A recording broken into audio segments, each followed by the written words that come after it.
날이 곧 흉년이 들 겁니다. 지금 곳간을 여세요.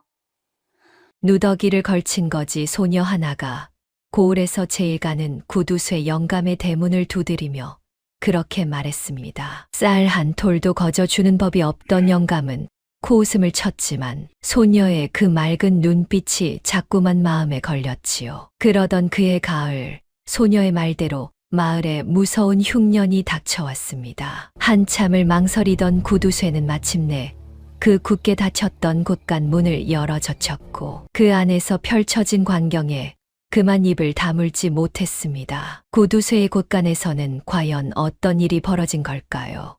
월화야담의 이야기가 계속될 수 있도록 구독과 좋아요로 응원의 마음을 보태주세요. 자, 그럼 오늘도 감동적인 옛날 이야기 지금 바로 시작합니다. 옛날 옛적 너른 들판을 끼고 앉은 송화골이라는 고을이 있었습니다. 앞으로는 누런 논이 끝없이 펼쳐지고 뒤로는 야트막한 산이 마을을 감싸 안은 그저 평범하고 순한 시골 마을이었지요. 봄이면 못자리에 물을 대고 여름이면 김을 메고 가을이면 낫을 들어 별을 베는 그런 흙냄새 나는 사람들이 모여 사는 곳이었습니다. 그 송화골에 마근복이라는 영감이 살았습니다. 나이는 58, 고을에서 논밭을 제일 많이 가진 부자였지요. 그런데 이 영감으로 말할 것 같으면 송화골뿐 아니라 이웃 고을까지 소문이 자자한 지독한 구두쇠였습니다. 얼마나 인색했는가 하면 이렇습니다. 마근복은 제 집 곳간의 쌀가마니가 천장까지 그득그득 쌓여 있어도 끼니마다 멀건 죽 한 그릇으로 배를 채웠습니다. 곡식이 아까워서였지요. 빛바랜 무명 두루마기 한 벌을 10년이 넘도록 기워 입었고 집신이 다 닳아 발가락이 비어져 나와도 새 것을 사는 법이 없었습니다. 날이 두루마기가 다 해졌습니다. 새로 한 벌 지으시지요. 집안일을 돕는 노복이 보다 못해 그렇게 권하면 마근복은 대뜸 눈을 부라렸습니다. 이 사람아, 멀쩡한 옷을 두고 새 옷이 웬 말이오. 천이 아깝지도 않소. 움푹 팬 볼에 늘 미간을 잔뜩 찌푸린 그 얼굴을 보고 있자면 누구든 입을 다물 수밖에 없었지요. 마근복의 인색함은 거기서 그치지 않았습니다. 동네의 초상이 나도 부조 한 푼을 아꼈고 흉년이 들어 굶주린 이웃이 쌀 한 대빵만 구워달라 사정해도 매몰차게 고개를 저었습니다. 구워주면 떼이기 십상이지 세상에 공짜가 어디 있소. 그래서 송화골 사람들은 마근복을 두고 이렇게들 수군거렸습니다. 저 영감, 돈을 끌어안고 죽을 사람이야. 곳간에 쌀을 산처럼 쌓아두고 뭐에 쓰려는지 원. 제 삿밥도 아까워서 못 차릴 위인이지. 마근복은 그런 말들을 들어도 눈 하나 깜짝하지 않았습니다. 오히려 속으로는 이렇게 생각했지요. 남들이 뭐라 하든 곳간이 차 있어야 마음이 놓이는 법이라고 말입니다. 쌀가마니를 헤아리고 또 헤아리는 그 순간만큼은 영감의 찌푸린 미간도 슬그머니 펴졌습니다. 그런데 이 영감이 어쩌다 이토록 지독한 구두쇠가 되었는지 그 속사정을 아는 이는 송화골에 아무도 없었습니다. 다만 마근복 혼자만이 깊은 밤 홀로 곳간 문을 잠그며 가슴 한구석에 묻어둔 예시를 떠올릴 뿐이었지요. 그 이야기는 조금 더 뒤에 하기로 하겠습니다. 마근복에게는 가족이 없었습니다. 젊어서 아내를 잃었고 자식도 없었지요. 너른 기와 집의 노복내외와 함께 살았지만 영감의 곁은 늘 휑하니 비어 있었습니다. 해가 뉘엿뉘엿 지는 저녁이면 마근복은 곳간 앞 툇마루에 홀로 앉아 마당을 내려다보곤 했습니다. 쌀은 산더미처럼 쌓여 있는데 그 쌀밥을 함께 나눌 사람이 하나도 없었지요. 그래도 영감은 그 외로움을 입 밖에 내지 않았습니다. 외롭다는 말조차 사치라고 여겼으니까요. 세상에 믿을 건 곳간에 쌓인 곡식뿐이야. 영감은 입버릇처럼 그렇게 중얼거렸습니다. 사람은 떠나고 정은 식어도 곳간에 쌓인 쌀만큼은 배신하지 않는다고 믿었지요. 그 믿음이 어디서 왔는지는 영감 자신만이 알고 있었습니다. 그러던 어느 봄날이었습니다. 송화골 장터에 거지 소녀 하나가 나타났습니다. 나이는 12살쯤 되었을까요? 때에 전 누더기 삼배를 걸치고 맨발로 다니는 영락 없는 거지 아이였습니다. 머리는 빗질 한 번 못한 듯 헝클어졌고 몸은 비쩍 말라 뼈가 앙상했지요. 그런데 이상하게도 그 아이의 두 눈만은 유난히 까맣고 맑았습니다. 굶주림에 찌든 거지 아이라기엔 너무도 또렷하고 깊은 눈빛이었지요. 이 아이의 이름은 분이라 하였습니다. 분이는 장터를 돌며 동냥을 했습니다. 그런데 여느 거지 아이들과는 사뭇 달랐지요. 때를 쓰지도 않고 남의 것을 훔치지도 않고 그저 조용히 손을 내밀 뿐이었습니다. 누가 밥 한 덩이를 적선하면 두 손으로 공손히 받아들고 고개를 깊이 숙였습니다. 고맙습니다. 이 은혜 잊지 않을게요. 12살 거지 아이의 입에서 나오는 말치고는 어딘가 묵직했습니다. 장터 사람들도 그 아이를 보면 괜히 한번 더 눈길을 주곤 했지요. 하루는 분이가 길모퉁이에서 주먹밥 한 덩이를 동냥으로 얻었습니다. 며칠을 굶은 터라 그 주먹밥이 어찌나 반갑던지요. 그런데 막 입에 가져가려는 찰나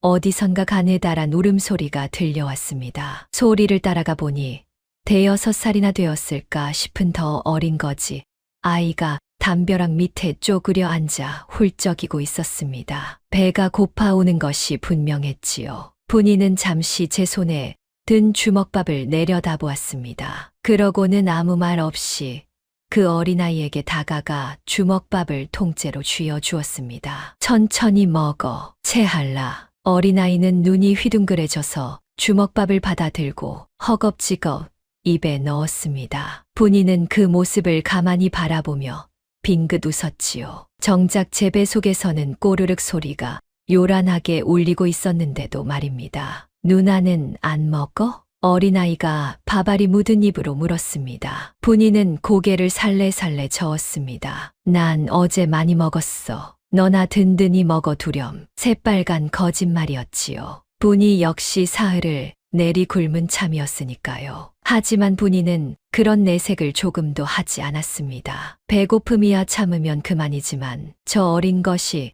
굶주리는 꼴은 참아볼 수가 없었던 것이지요. 이 광경을 멀찍이서 지켜본 사람이 있었습니다. 다름 아닌 장보러 나온 마근복의 노복이었지요. 노복은 그날 저녁 마근복에게 그 이야기를 전했습니다. 날이 오늘 장터에서 참 별난 거지 아이를 봤습니다. 제 입에 들어갈 밥을 더 어린애한테 주더군요. 거지 주제에 인심도 좋지요. 마근복은 그 말에 코웃음을 쳤습니다. 거지가 인심이 좋아봤자 거지지. 제 앞가림도 못하면서 남을 챙겨? 어리석은 개야. 영감은 그렇게 한마디로 잘라 말했습니다. 하지만 어쩐 일인지 그 거지 아이 이야기가 잠들기 전까지 머릿속을 맴돌았습니다. 제 입에 들어갈 밥을 남에게 내어준다는 것이 영감으로서는 도무지 이해가 가지 않는 일이었으니까요. 그 무렵 송화골에는 마근복 말고도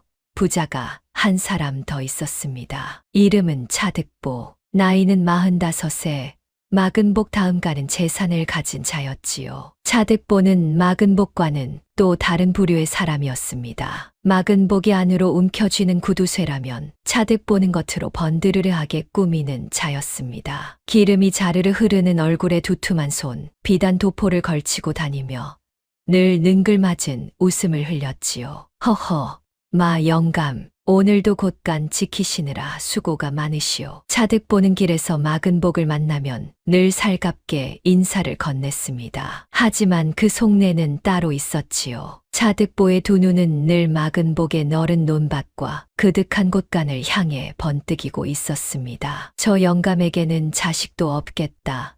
언젠가 저 재산이 전부 임자 없이 굴러다닐 텐데 그때 내가 슬쩍 가로채면 송화골은 통째로 내 것이 되는 게야. 차득보는 그런 속셈을 비단 도포 자락 안에 감추고 겉으로는 마근복에게 더없이 친절한 이웃 행세를 했습니다. 마근복도 차득보가 영 미덥지 않았지만 굳이 내치지는 않았지요. 부자끼리는 부자끼리 통하는 구석이 있는 법이라 여겼으니까요. 하지만 이 차득보라는 자가 훗날 송화골에 얼마나 무서운 화를 불러올지는 그때만 해도 아무도 짐작하지 못했습니다. 세월은 그렇게 흘러갔습니다. 마근복은 여전히 곶간을 끌어안고 살았고 분이는 장터를 떠돌며 동량으로 하루하루를 이어갔지요. 차득보는 비단 도포 자락 안에 욕심을 키워갔습니다. 그러던 어느 날이었습니다. 송화골 서당의 늙은 훈장이 마근복을 찾아왔습니다. 흰 수염을 길게 늘어뜨린 훈장은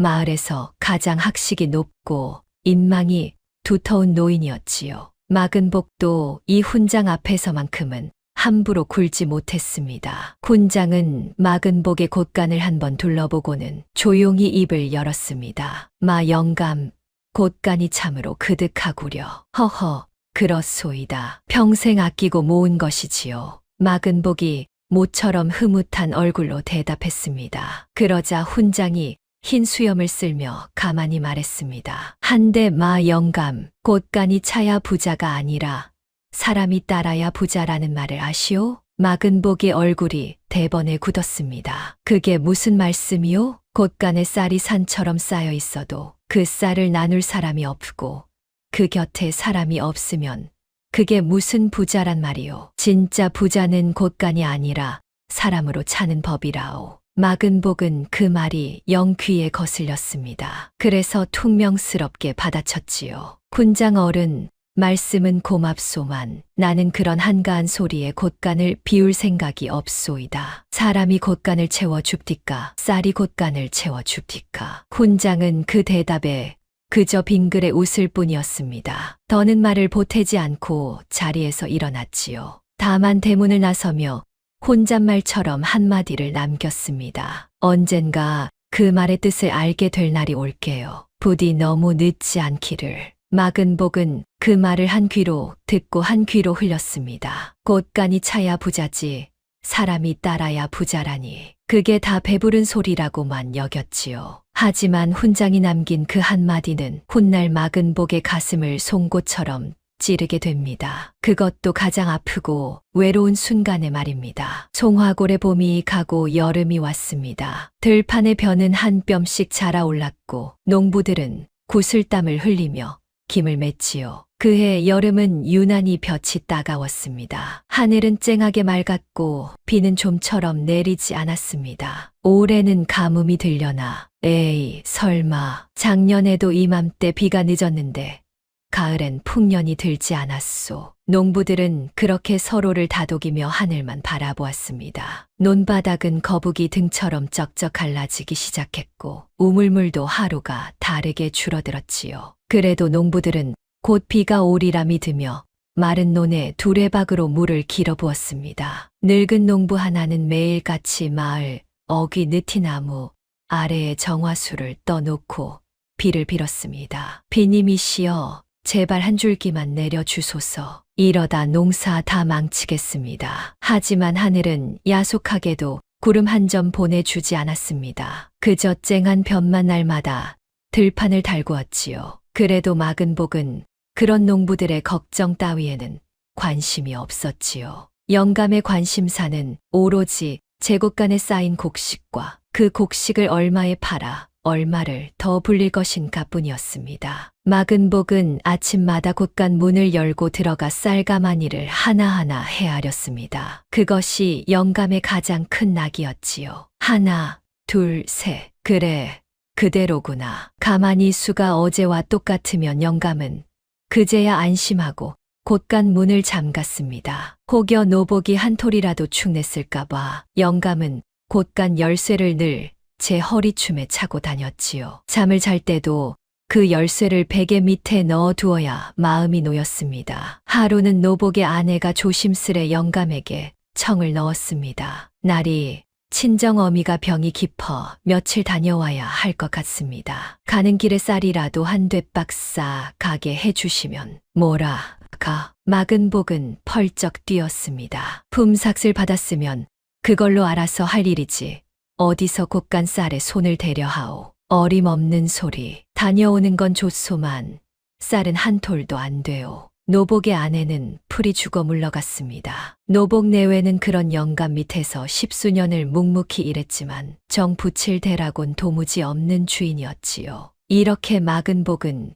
곳간을 끌어안고 살았습니다. 하지만 영감이 처음부터 이런 사람이었던 것은 아닙니다. 여기서 영감의 옛 이야기를 잠시 해야겠습니다. 마근복이 젊었을 적, 그러니까 30 무렵의 일입니다. 그때만 해도 마근복은 제법 인정 많고 일이 있는 사내였습니다. 가진 것도 지금처럼 많지는 않았지만 어려운 이웃을 보면 그냥 지나치지 못하는 성품이었지요. 그 시절 마근복에게는 둘도 없는 벗이 하나 있었습니다. 한석주라는 사람이었지요. 둘은 같은 마을에서 나고 자란 중마고우였습니다. 어찌나 사이가 좋았던지 둘은 의형제를 맺기까지 했습니다. 의형제를 맺던 날 둘은 나무패 하나를 둘로 쪼개어 나누어 가졌습니다. 마근복이 한쪽을 갖고 한석주가 다른 한쪽을 가졌지요. 패를 맞추면 딱 들어맞는 그런 정표였습니다. 형님, 우리 이 패처럼 평생 한 마음으로 삽시다. 한석주가 그렇게 말하자 마근복은 그 손을 꼭 잡았습니다. 그래. 아우, 어떤 일이 있어도 자네와 나는 한 핏줄일세. 한석주는 농사에 밝은 사람이었습니다. 특히 날씨와 절기를 읽는 눈이 비상했지요. 하늘의 구름 모양, 바람의 방향, 새들이 나는 높이만 보고도 비가 올지 가물지를 귀신같이 알아맞혔습니다. 그래서 마을 사람들은 한석주를 두고 하늘을 잇는 사람이라 불렀습니다. 한석주는 제가 평생 보고 익힌 날씨와 절기에 이치를 한 권의 책에 차곡차곡 적어두었습니다. 어느 해에 무슨 징조가 있었고 그해 농사가 어떠했는지를 빠짐없이 기록한 책이었지요. 한석주는 그 책을 무엇보다 소중히 여겼습니다. 형님, 이 책은 내 평생의 보물이요. 이 안에 하늘의 이치가 다 들어있소. 허허, 그깟 날씨 적어둔 책이 무슨 보물이라고. 그러나 마근복이 그렇게 놀리면 한석주는 정색을 하며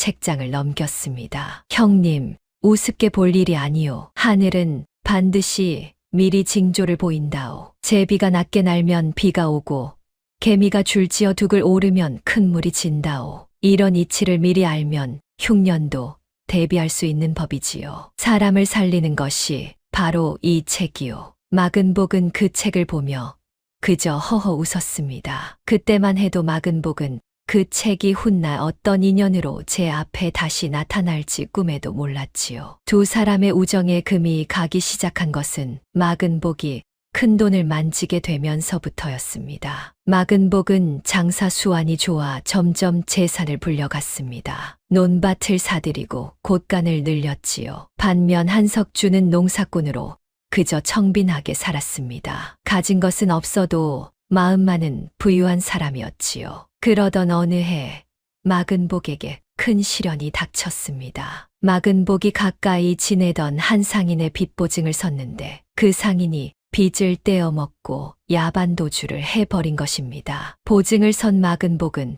그 빚을 고스란히 떠안게 되었지요. 빚쟁이들이 마근복의 집으로 들이닥쳤습니다. 논밭이 차압당하고 살림이 거덜났습니다. 설상가상으로 그 충격에 마근복의 어린 아내마저 시름시름 앓다 세상을 떠나고 말았습니다. 하루아침에 모든 것을 잃은 마근복은 반쯤 넋이 나갔습니다. 믿었던 상인에게 배신당하고 사랑하는 아내까지 잃은 그 절망 속에서 마근복의 마음은 점점 메말라갔지요. 사람을 믿은 내가 어리석었다. 정인이 의린이 하는 것이 다 무슨 소용인가. 결국 남는 것은 곳간에 쌓인 곡식뿐이 아닌가. 마근복은 그날 이후로 사람을 믿지 않게 되었습니다. 오직 돈과 곡식만이 자신을 배신하지 않는다고 굳게 믿게 되었지요. 그렇게 인정 많던 사내는 차츰 지독한 구두쇠로 변해갔습니다. 그런데 마근복이 가장 어렵던 그 시절, 의형제 한석주는 어디에 있었을까요? 한석주는 마근복이 빚더미에 올라앉았다는 소식을 듣고 한 걸음에 달려왔습니다. 비록 제 살림도 넉넉지 못했지만 한석주는 가진 것을 탈탈 털어 형님을 도우려 했지요. 형님, 이 돈이 비록 적지만 보태 쓰시오. 사람이 살다 보면 이런 일도 겪는 법이오. 너무 상심 마시구려. 하지만 그때 마근복의 마음은 이미 너무도 황폐해져 있었습니다. 마근복은 한석주의 손을 매몰차게 뿌리쳤습니다. 됐네. 자네 같은 가난뱅이 농사꾼의 푼돈이 무슨 도움이 되겠나. 그냥 돌아가게. 한석주는 그 말에 가슴이 미어졌지만 형님의 마음이 얼마나 무너졌는지 알기에 묵묵히 물러갔습니다. 그러고는 형편이 나아지면 다시 찾아오리라 마음먹었지요. 하지만 마근복은 그 후로 한석주를 멀리했습니다. 가난한 옛벗을 보는 것이 무너진 제 자신을 보는 것 같아 견딜 수가 없었던 것입니다. 한석주가 몇 번이나 찾아왔지만 마근복은 번번이 문전박대를 했습니다. 다시는 찾아오지 말게. 자네와 나는 이제 사는 세상이 다르네. 그 말에 한석주는 끝내 발길을 끊었습니다. 돌로 쪼갰던 그 나무패만이 두 사람의 옛 우정을 증언할 뿐이었지요. 마근복은 그 패를 참아 버리지는 못하고 장롱 깊숙한 곳에 넣어두었습니다. 그러고는 애써 잊으려 했지요. 세월이 흘러 마근복은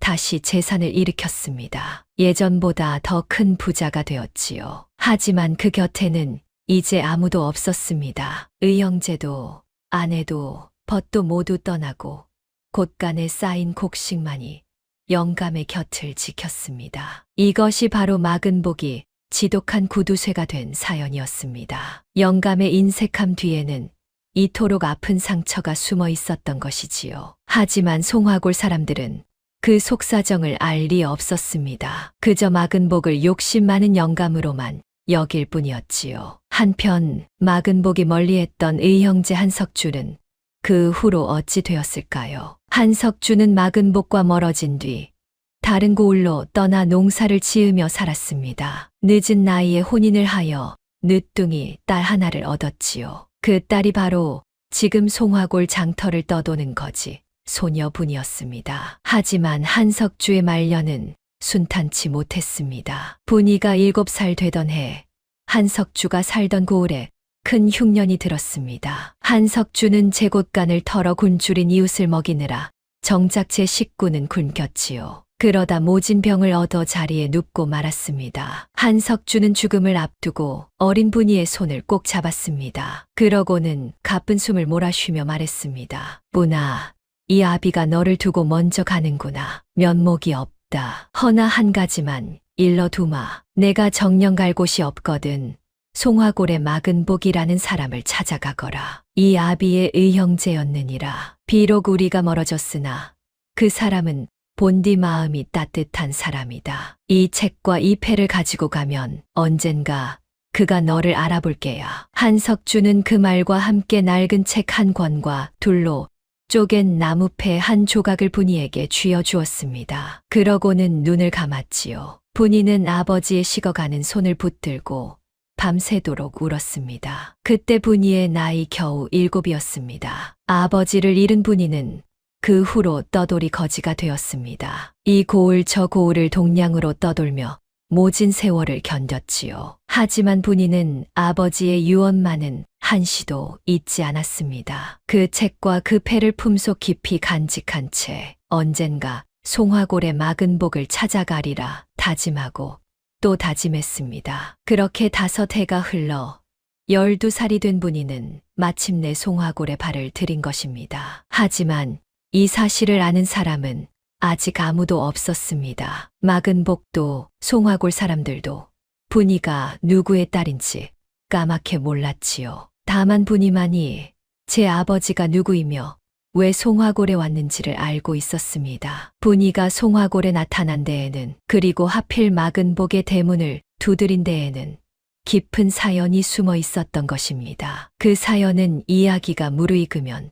차차 밝혀질 것입니다. 다만 한 가지, 분이의 품속에는 늘 무언가가 소중히 간직되어 있었습니다. 낡은 책 한 권과 작은 나무패 한 조각이었지요. 분이는 잠들기 전이면 그것들을 꺼내어 가만히 어루만지곤 했습니다. 그러고는 별이 총총한 밤하늘을 올려다보며 나직이 중얼거렸습니다. 아버지, 분이는 잘하고 있어요. 조금만 기다려 주세요. 그 작은 어깨에 무슨 사연이 그리도 무겁게 얹혀 있었는지 그때는 아무도 알지 못했습니다. 무더운 여름이 지나고 어느덧 초가을이 되었습니다. 그런데 그의 송화골의 가을은 어딘가 심상치 않았습니다. 여름 내 비가 오지 않은 탓에 들판의 벼가 누렇게 말라가고 있었던 것입니다. 농부들의 얼굴에는 근심이 가득했습니다. 한 해 농사가 흉작으로 끝날 조짐이 보였으니까요. 하지만 그래도 사람들은 아직 큰 흉년까지는 아니리라 애써 마음을 다잡았습니다. 바로 그 무렵이었습니다. 거지 소녀 분이가 마침내 마근복의 대문 앞에 모습을 드러낸 것은 말입니다. 분이는 며칠 동안 마근복의 집 주변을 맴돌며 영감을 살폈습니다. 그러고는 마음의 준비를 단단히 한 끝에 그 굳게 닫힌 소슬 대문을 두드렸습니다. 이리 오너라. 한참 만에 노복이 대문을 빼꼼히 열고 내다보았습니다. 누더기를 걸친 거지 아이가 서 있는 것을 보고는 대뜸 손사래를 쳤지요. 예끼 거지 아이로구나. 여기는 동냥할 곳이 못 된다. 어서 가거라. 우리 나리께서 보시면 불호령이 떨어질게야. 동냥하러 온 게 아니에요. 나리를 꼭 좀 뵙고 드릴 말씀이 있어서 왔어요. 분이가 또박또박 그렇게 말하자 노복은 어리둥절했습니다. 거지 아이가 나리를 만나겠다니 별일도 다 있다 싶었지요. 바로 그때 안에서 마근복의 목소리가 들려왔습니다. 무슨 일로 이리 시끄러운고? 마근복이 직접 마당으로 나왔습니다. 영감은 대문 앞에 선 거지 소녀를 위아래로 훑어보았습니다. 그런데 어쩐 일인지 그 거지 아이의 맑은 눈빛을 보는 순간 영감의 가슴이 묘하게 철렁했습니다. 어디선가 본 듯한 그러나 도무지 떠오르지 않는 그런 눈빛이었지요. 거참 이상한 일이로구나. 저 눈빛이 왜 이리 낯이 익을까? 마근복은 속으로 그렇게 생각하면서도 겉으로는 퉁명스럽게 물었습니다. 내가 나를 보자 했다고 거지 아이가 무슨 볼일이냐? 그러자 분이가 영감을 똑바로 바라보며 맑고 또렷한 목소리로 말했습니다. 날이 흉년이 들 겁니다. 그것도 아주 무서운 흉년이요. 지금 곳간을 여세요. 곡식을 풀어 마을 사람들을 도우세요. 그래야 나리도 사시고 마을도 삽니다. 마근복은 그 말에 어이가 없어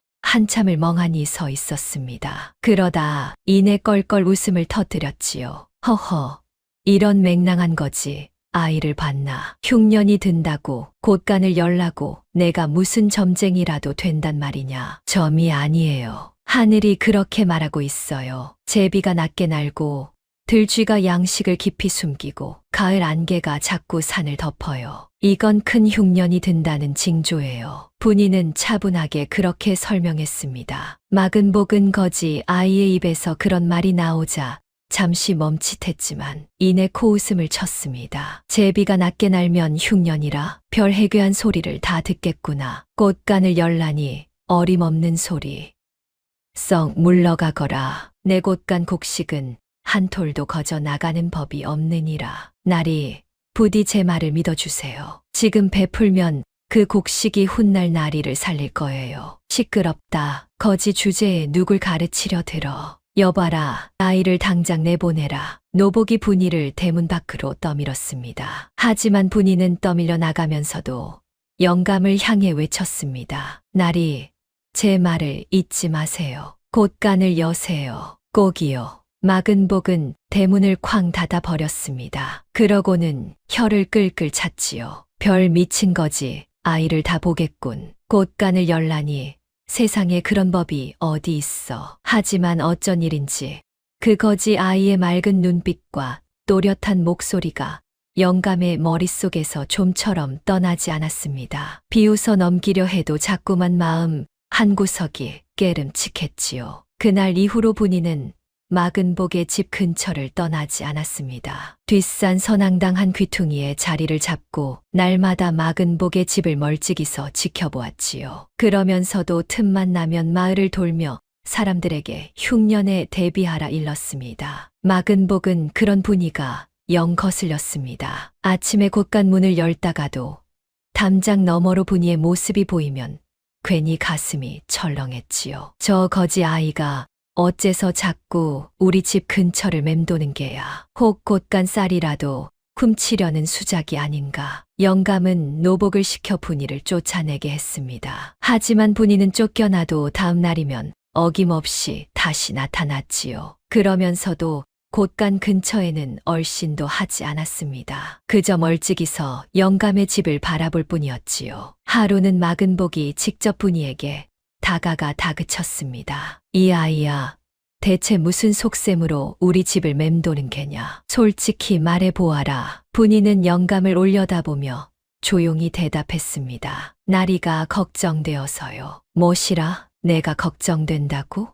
네, 흉년이 닥치면 나리가 제일 위험해질 거예요. 곳간에 곡식이 많을수록 그걸 노리는 사람도 많아지는 법이니까요. 마근복은 그 말에 등골이 서늘해졌습니다. 거지 아이의 입에서 나온 말치고는 어딘가 섬뜩한 데가 있었지요. 하지만 영감은 애써 그 불안을 떨쳐냈습니다. 별 해괴한 소리를 다 하는구나. 썩 물러가거라. 영감은 그렇게 돌아섰지만 분이의 그 말이 자꾸만 마음에 걸렸습니다. 그러면서도 분이는 틈만 나면 마을을 돌며 사람들에게 흉년에 대비하라 일렀습니다. 올해는 큰 흉년이 들 거예요. 지금부터라도 양식을 아끼고 나무를 말려두세요. 하지만 마을 사람들은 거지 아이의 말을 귀담아 듣지 않았습니다. 거지 아이가 무슨 흉년 타령이야. 제 앞가림이나 잘할 것이지. 사람들은 그렇게 분이를 비웃었습니다. 어떤 이는 분이에게 돌을 던지는 신용을 하며 쫓아내기도 했지요. 재수 없는 소리 그만하고 꺼져라. 멀쩡한 가을에 흉년이라니 부정탄다. 분이는 그런 멸시에도 굴하지 않았습니다. 쫓겨나면 다음 날 또 찾아와 사람들에게 같은 말을 일렀지요. 누가 욕을 하든 비웃든 분이의 마음은 한결같았습니다. 한 사람이라도 더 살리고 싶다는 마음, 그것뿐이었으니까요. 오직 한 사람, 서당의 늙은 훈장만이 분이의 말에 귀를 기울였습니다. 훈장은 분이를 서당으로 불러 이것저것 물었지요. 얘야, 내가 어찌 흉년에 분이는 잠시 망설이다가 품속에서 낡은 책 한 권을 꺼내 보였습니다. 이건 제 아버지가 남기신 책이에요. 아버지는 하늘을 잇는 분이셨어요. 평생 날씨와 절기를 살펴 이 책에 다 적어 두셨지요. 이 책에 적힌 징조들이 올해 다 들어맞고 있어요. 훈장은 그 책을 받아 들고 한 장 한 장 넘겨보았습니다. 그러고는 깜짝 놀랐지요. 책에는 수십 년에 걸친 날씨와 농사의 기록이 빼곡히 적혀 있었고 그 이치가 참으로 정연했던 것입니다. 허허, 이것은 보통 책이 아니로구나. 내 아버지가 참으로 비범한 분이셨던 게야. 한데 얘야, 내 아버지는 지금 어디 계시느냐? 분이의 눈가가 잠시 붉어졌습니다. 돌아가셨어요. 제가 7살 때요. 흉년에 굶주린 이웃을 먹이시다가 그만 병을 얻으셨지요. 훈장은 그 말에 가슴이 먹먹해졌습니다. 제 식구를 굶기면서까지 남을 먹인 사람이라니 참으로 드문 인물이었지요. 훈장은 분이의 머리를 가만히 쓰다듬었습니다. 내 아버지가 훌륭한 분이셨구나. 그 핏줄이 너에게도 흐르는 게야. 알았다. 이 늙은이가 내 말을 믿으마. 훈장은 분이의 말을 믿기로 했습니다. 그러고는 마을 사람들에게도 흉년에 대비하라 일렀지요. 하지만 사람들은 여전히 반신반의할 뿐이었습니다. 한편 분이가 마근복에게 곳간을 열라 했다는 소문은 곧 차득보의 귀에도 들어갔습니다. 차득보는 그 소문을 듣고 눈을 번뜩였지요. 흉년이 든다고, 만약 정말로 큰 흉년이 든다면 이것 참 더없이 좋은 기회가 아닌가. 차득보의 머릿속에는 음흉한 계략이 떠올랐습니다. 흉년이 들면 곡식 값이 천정부지로 치솟을 터. 그때 곡식을 잔뜩 쌓아두었다가 비싸게 팔면 가만히 앉아서 큰 돈을 벌 수 있다는 계산이었지요. 옳거니 지금부터 곡식을 사들여 쟁여두어야겠다. 흉년이 들면 송화골 사람들이 내 발밑에 엎드려 곡식을 구걸하게 될 게야. 차득보는 그날부터 은밀히 곡식을 사 모으기 시작했습니다. 헐값에 곡식을 거두어들여 제곳간에 차곡차곡 쌓았지요. 그러면서도 겉으로는 시치미를 뚝대고 여전히 능글맞은 웃음을 흘리며 다녔습니다. 그런데 차득보의 욕심은 거기서 그치지 않았습니다. 차득보에게는 더 무서운 흑심이 따로 있었던 것입니다. 그것은 바로 관아의 환곡에 손을 대는 일이었지요. 환곡이란 흉년이 들었을 때 백성들에게 나누어 줄 나라의 구휼미를 말합니다. 관아 창고에 쌓아둔 그 환곡은 백성들의 목숨줄이나 다름없는 것이었지요. 그런데 차득보는 관아의 아전과 짜고 그 환곡을 몰래 빼돌릴 궁리를 하고 있었던 것입니다. 흉년이 들면 백성들은 관아 환곡만 바라보겠지. 그 환곡을 내가 빼돌려 비싸게 되팔면 나는 송화골 제1의 부자가 되는 게야. 막은 복 따위는 발밑에 놓고 보게 될 게다. 차득보는 그날 밤 관아의 아전 하나를 은밀히 제 집으로 불러들였습니다. 술상을 거하게 차려놓고 아전의 손에 엽전 꾸러미를 슬쩍 쥐어주었지요. 여보게, 자네와 나 사이에 못할 말이 무엇이겠나. 이번 흉년에 우리 둘이 한몫 단단히 챙겨보세. 관아 창고의 환곡을 조금씩 빼돌리면 누가 알겠나. 장부야, 자네가 적당히 손보면 될 일이고. 아전은 엽전 꾸러미를 만지작거리며 군침을 삼켰습니다. 하지만 영 마음이 놓이지 않는지 목소리를 낮췄지요. 허나 차 부자 어른, 이 일이 탈로 나면 우리 둘 다 목이 달아납니다. 환곡에 손을 대는 건 나라의 곡식을 훔치는 것이니 보통 죄가 아니지요. 허허, 겁이 많기는. 흉년이 들면 곳곳에서 곡식이 모자라니 환곡이 좀들 누가 일일이 따지겠나. 다 굶어 죽게 생긴 판에 말일세. 걱정 말고 나만 믿게. 차득보는 그렇게 아전을 구슬렸습니다. 결국 아전은 욕심에 눈이 멀어 그 제안을 받아들이고 말았지요. 두 사람의 음흉한 거래는 그렇게 성사되었습니다. 차득보의 음흉한 계략은 그렇게 무르익어 갔습니다. 하지만 송화골 사람들은 그런 줄도 모르고 그저 하늘만 원망하며 가을을 맞이하고 있었지요. 그리고 마침내 분이가 예언한 그 무서운 흉년이 송화골에 들이닥쳤습니다. 흉년은 무서웠습니다. 여름 내 비가 오지 않은 데다 가을이 되잣대 이른 서리까지 내려 들판의 벼를 모조리 망쳐 놓았습니다. 누렇게 익어야 할 벼이삭은 쭉정이뿐이었고 알곡은 거의 맺히지 못했지요. 이게 어찌 된 일인가. 한 해 농사가 통째로 망했어. 곳간이 텅 비었네. 이 겨울을 어찌 난단 말인가. 농부들은 망연자실하여 마른 들판을 바라보았습니다. 그제야 사람들은 거지 소녀분이의 말을 떠올렸지요. 그러고 보니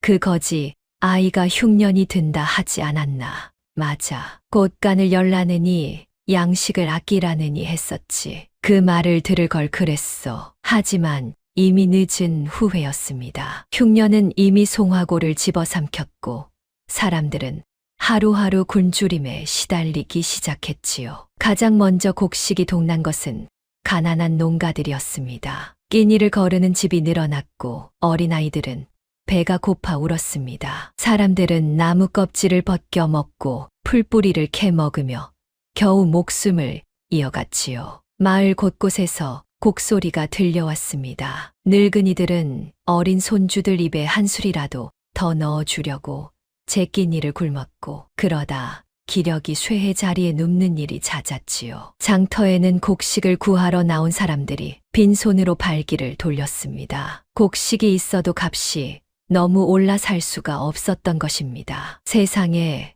이런 흉년은 내 평생 처음일세. 이러다 송화골 사람들 다 굶어 죽겠어. 사람들의 한숨이 마을을 무겁게 짓눌렀습니다. 그제야 사람들은 거지 소녀의 말을 듣지 않은 것을 뼈저리게 후회했지요. 이런 와중에 분이는 가만히 있지 않았습니다. 제 한 몸 가누기도 힘든 거지 처지였지만 분이는 굶주린 이웃들을 위해 발 뻗고 나섰습니다. 산을 뒤져 먹을 수 있는 나물과 뿌리를 개와 사람들에게 나누어 주었지요. 이건 먹어도 되는 풀이에요. 이건 독이 있으니 안 돼요. 제 아버지가 다 가르쳐 주셨어요. 분이는 아버지에게서 배운 지식으로 사람들을 도왔습니다. 어느 풀이 먹을 수 있고 어느 뿌리에 독이 있는지 분이는 훤히 꿰고 있었지요. 사람들은 그제야 분이를 다시 보기 시작했습니다. 저 거지 아이가 보통이 아니구나. 흉년을 미리 알고 먹을 풀까지 알다니. 우리가 저 아이를 너무 박대했어. 부끄러운 일이야. 분이를 비웃던 사람들도 차츰 분이에게 고마움을 느끼게 되었습니다. 하지만 나물과 풀뿌리만으로는 그 많은 사람을 다 먹일 수 없었지요. 송화골은 점점 더 깊은 굶주림 속으로 빠져들었습니다. 분이가 머무는 뒷산 선앙당에는 어느새 굶주린 사람들이 하나둘 모여들기 시작했습니다. 분이가 캐온 나무를 나누고 먹을 수 있는 풀을 가르쳐 준다는 소문이 퍼진 것이지요. 분이는 모여든 사람들을 한 사람도 빈손으로 돌려보내지 않았습니다. 할머니, 이 칡뿌리를 푹 구워 드세요. 기운이 좀 날 거예요. 아저씨, 저 골짜기에 가면 도라지가 있어요. 제가 표시해 둘게요. 분이는 제 한 몸 가누기도 힘든 처지에 밤낮으로 산을 오르내리며 사람들을 도왔습니다. 그 모습을 본 서당 훈장이 분이를 찾아와 손을 잡았지요. 얘야, 내 마음이 참으로 갸륵하구나. 허나 너도 사람인데 이러다 내가 먼저 쓰러지겠다. 괜찮아요, 훈장님. 아버지가 그러셨어요. 사람을 살리는 것보다 값진 일은 없다고요. 저는 아버지의 그 말씀대로 살고 싶어요. 훈장은 그 말에 코끝이 시큰해졌습니다. 12살 어린 것이 어찌 이리도 속이 깊을까 싶었지요. 훈장은 분이를 도와 함께 사람들을 보살피기 시작했습니다. 분이와 훈장 두 사람은 굶주린 송화골에서 가느다란 희망의 등불 같은 존재가 되어갔지요. 그 무렵 마근복은 어떠했을까요? 마근복의 곳간에는 여전히 곡식이 산더미처럼 쌓여 있었습니다. 흉년이 들어도 영감만은 끄떡없었지요. 오히려 영감은 흉년을 반겼습니다. 곡식 값이 치솟았으니 쌓아둔 곡식을 비싸게 팔면 큰 돈을 벌 수 있었으니까요. 허허, 흉년이 들었으니 곡식 값이 금값이로구나. 이때 곡식을 풀면 떼돈을 벌겠어. 마근복은 굶주린 이웃들을 보면서도 곡식을 거저 나눌 생각은 추호도 없었습니다. 오히려 곡식 값이 더 오르기를 기다리며 곳간 문을 더욱 단단히 걸어 잠갔지요. 굶주린 이웃들이 마근복을 찾아와 사정했습니다. 마 영감, 제발 곡식 좀 구워 주시오. 아이들이 굶어 죽게 생겼소이다. 이 은혜는 잊지 않겠소. 흉년만 넘기면 반드시 갚으리다. 하지만 마근복은 매몰차게 고개를 저었습니다. 구워줄 곡식은 없소. 정 필요하면 사가시오. 한 돛박에 엽전 단량이요. 단량이라니 흉년 전에 10배도 넘는 값이었습니다. 가난한 농부들로서는 도저히 살 수 없는 값이었지요. 사람들은 마근복을 원망하며 발길을 돌렸습니다. 저 영감, 사람이 굶어 죽는 꼴을 보고도 곡식 값을 올려 천벌을 받을게야. 인정머리라곤 눈곱만큼도 없는 영감 같으니. 마근복은 그런 원망을 들으면서도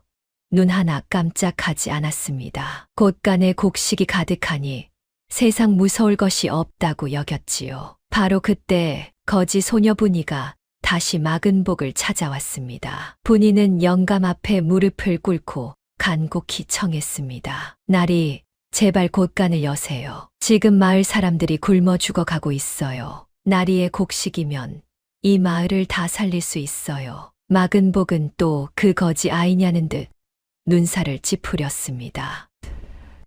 또 너냐? 곳간을 열라는 그 소리.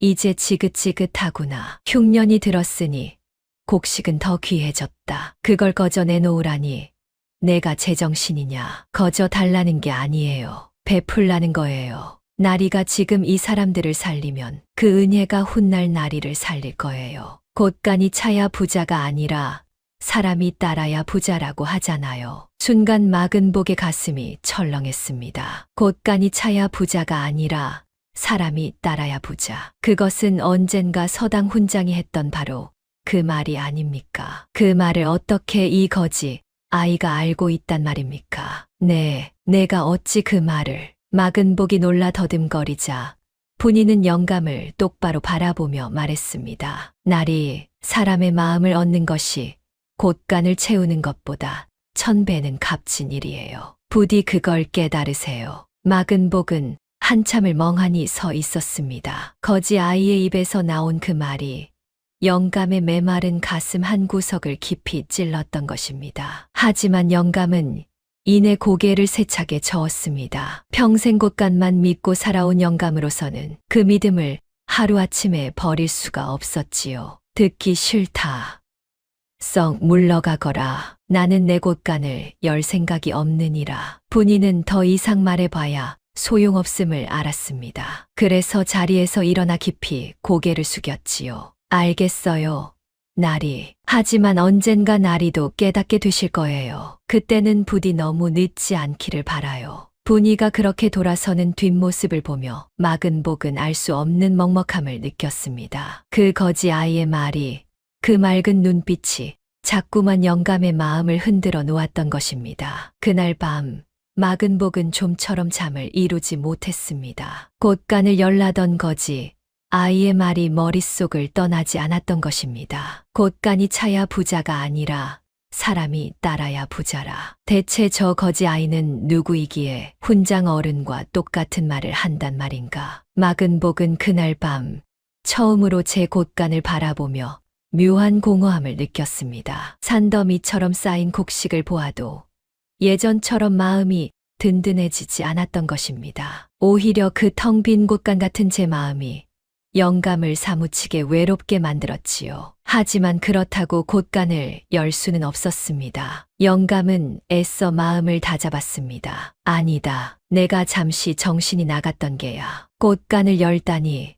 어림없는 소리. 저 곡식이 있어야 내가 산다. 그러나 한 번 흔들린 마음은 좀처럼 가라앉지 않았습니다. 막은복의 마음속에서는 평생 지켜온 인색함과 새로이 싹튼 작은 흔들림이 치열하게 다투고 있었지요. 이튿날 아침이었습니다. 막은복이 곳간 문을 열고 나오는데 대문 밖에서 가느다란 울음소리가 들려왔습니다. 영감이 내다보니 깡마른 아낙 하나가 핏기 없는 아기를 안고 주저앉아 있었습니다. 마 영감님, 한 번만 살려주십시오. 이 어린 것이 사흘을 굶었습니다. 젖이 안 나와요. 쌀 한 줌이면 미음이라도 쑤어 먹일 텐데. 안악의 품에 안긴 아기는 울 기운조차 없는지 가느다랗게 칭얼거릴 뿐이었습니다. 그 모습을 본 막은복의 가슴이 이상하게 미어졌습니다. 평생 굳어있던 영감의 마음에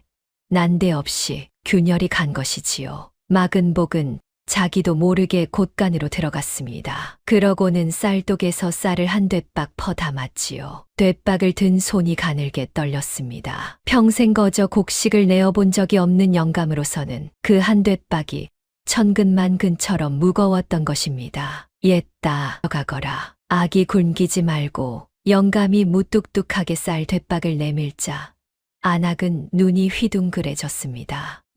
영감님, 이걸 정말 그냥 주시는 겁니까? 잔말 말고 어서 가거라. 마음 변하기 전에 안악은 쌀 뙤박을 받아 들고 연신절을 했습니다. 눈물을 뚝뚝 흘리며 고맙다는 말을 몇 번이고 되풀이했지요. 그렇게 안악이 돌아간 뒤 막은복은 한참을 멍하니 마당에 서 있었습니다. 내가 어찌 쌀을 거저 주었단 말인가. 정신이 나갔지. 정신이 서. 영감은 그렇게 중얼거렸지만 어쩐 일인지 마음 한구석이 따뜻해지는 것을 느꼈습니다. 평생 한 번도 느껴보지 못한 그런 온기였지요. 막은복은 그 낯선 감정에 당황하여 황급히 곳간 문을 잠갔습니다. 그날 밤 막은복은 또 잠을 이루지 못했습니다. 쌀 한 뙤박을 거저 준 일이 자꾸만 마음에 걸렸던 것입니다. 그런데 이상하게도 후회가 아니라 묘한 설렘 같은 것이 가슴에 남았지요. 그 안악이 고맙다며 흘리던 눈물, 그 눈물이 어찌 그리 마음에 남는단 말인가. 그러나 영감은 또다시 고개를 저었습니다. 평생 지켜온 인색함과 새로이 싹튼 작은 흔들림이 영감의 마음속에서 여전히 치열하게 다투고 있었지요. 그 다툼이 어떻게 끝날지는 아직 아무도 알 수 없었습니다. 막은복의 마음의 작은 흔들림이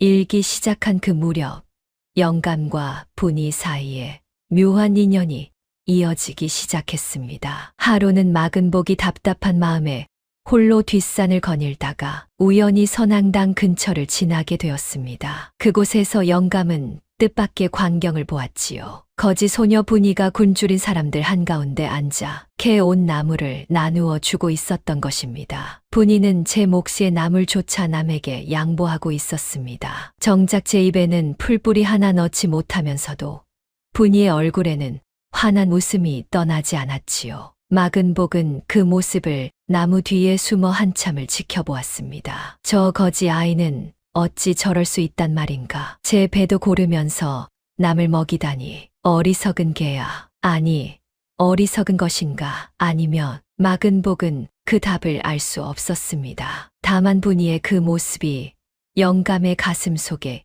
잊고 있던 무언가를 자꾸만 일깨웠지요. 그것은 아주 오래전 영감이 아직 인적 많은 사내였던 시절의 기억이었습니다. 그때 분이가 문득 고개를 들어 마근복이 숨은 쪽을 바라보았습니다. 영감과 눈이 마주치자 분이는 놀라기는커녕 환하게 웃으며 손짓했지요. 나리, 거기 계셨어요? 이리 오셔서 같이 좀 드세요. 나물이 제법 맛있어요. 마근복은 들킨 것이 멋쩍어 헛기침을 했습니다. 흠흠, 누가 거지 밥을 먹는다더냐. 그냥 지나는 길이었느니라. 에이, 나리도 사람이 먹는 건 다 같은 밥이지요. 거지 밥이 어디 있고 부자 밥이 어디 있어요. 분이의 그 천연덕스러운 말에 마근복은 그만 할 말을 잃었습니다. 영감은 무어라 대꾸하려다 말고 그냥 슬그머니 자리를 떴지요. 하지만 돌아서는 영감의 입가에는 저도 모르게 옅은 웃음이 번져 있었습니다. 그날 이후로 마근복은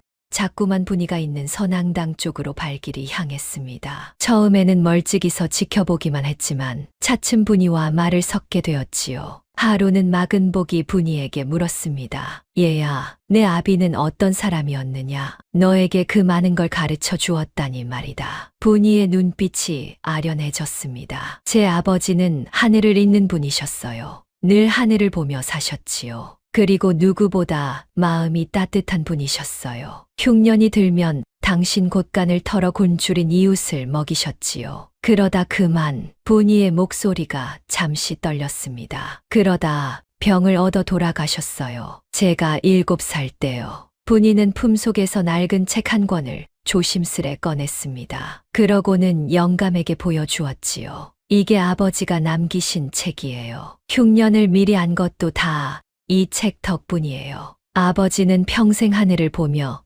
이 책을 쓰셨어요. 비가 올지 가물지 풍년일지 흉년일지 다 적혀 있어요. 마근복은 그 낡은 책을 받아들고 한 장 한 장 넘겨보았습니다. 빼곡한 글씨로 채워진 그 책에는 수십 년에 걸친 날씨와 농사의 기록이 정연하게 담겨 있었지요. 영감은 그 책을 보며 알 수 없는 떨림을 느꼈습니다. 어쩐지 그 필체가 아주 오래전 어디선가 본 듯한 느낌이 들었던 것입니다. 이상한 일이로구나. 이 글씨가 왜 이리 낯이 익을까? 하지만 영감은 그 까닭을 알지 못했습니다. 그저 막연한 기시감을 느낄 뿐이었지요. 마근복은 그 이야기를 들으며 가슴이 먹먹해졌습니다. 제 곳간을 털어 남을 먹이다 죽은 사람이라니. 그것은 영감으로서는 도무지 이해할 수 없는 삶이었지요. 하지만 동시에 그런 삶을 산 사람에게서 묘한 숭고함을 느꼈습니다. 내 아비가 참으로 별난 사람이었구나. 별나지 않아요.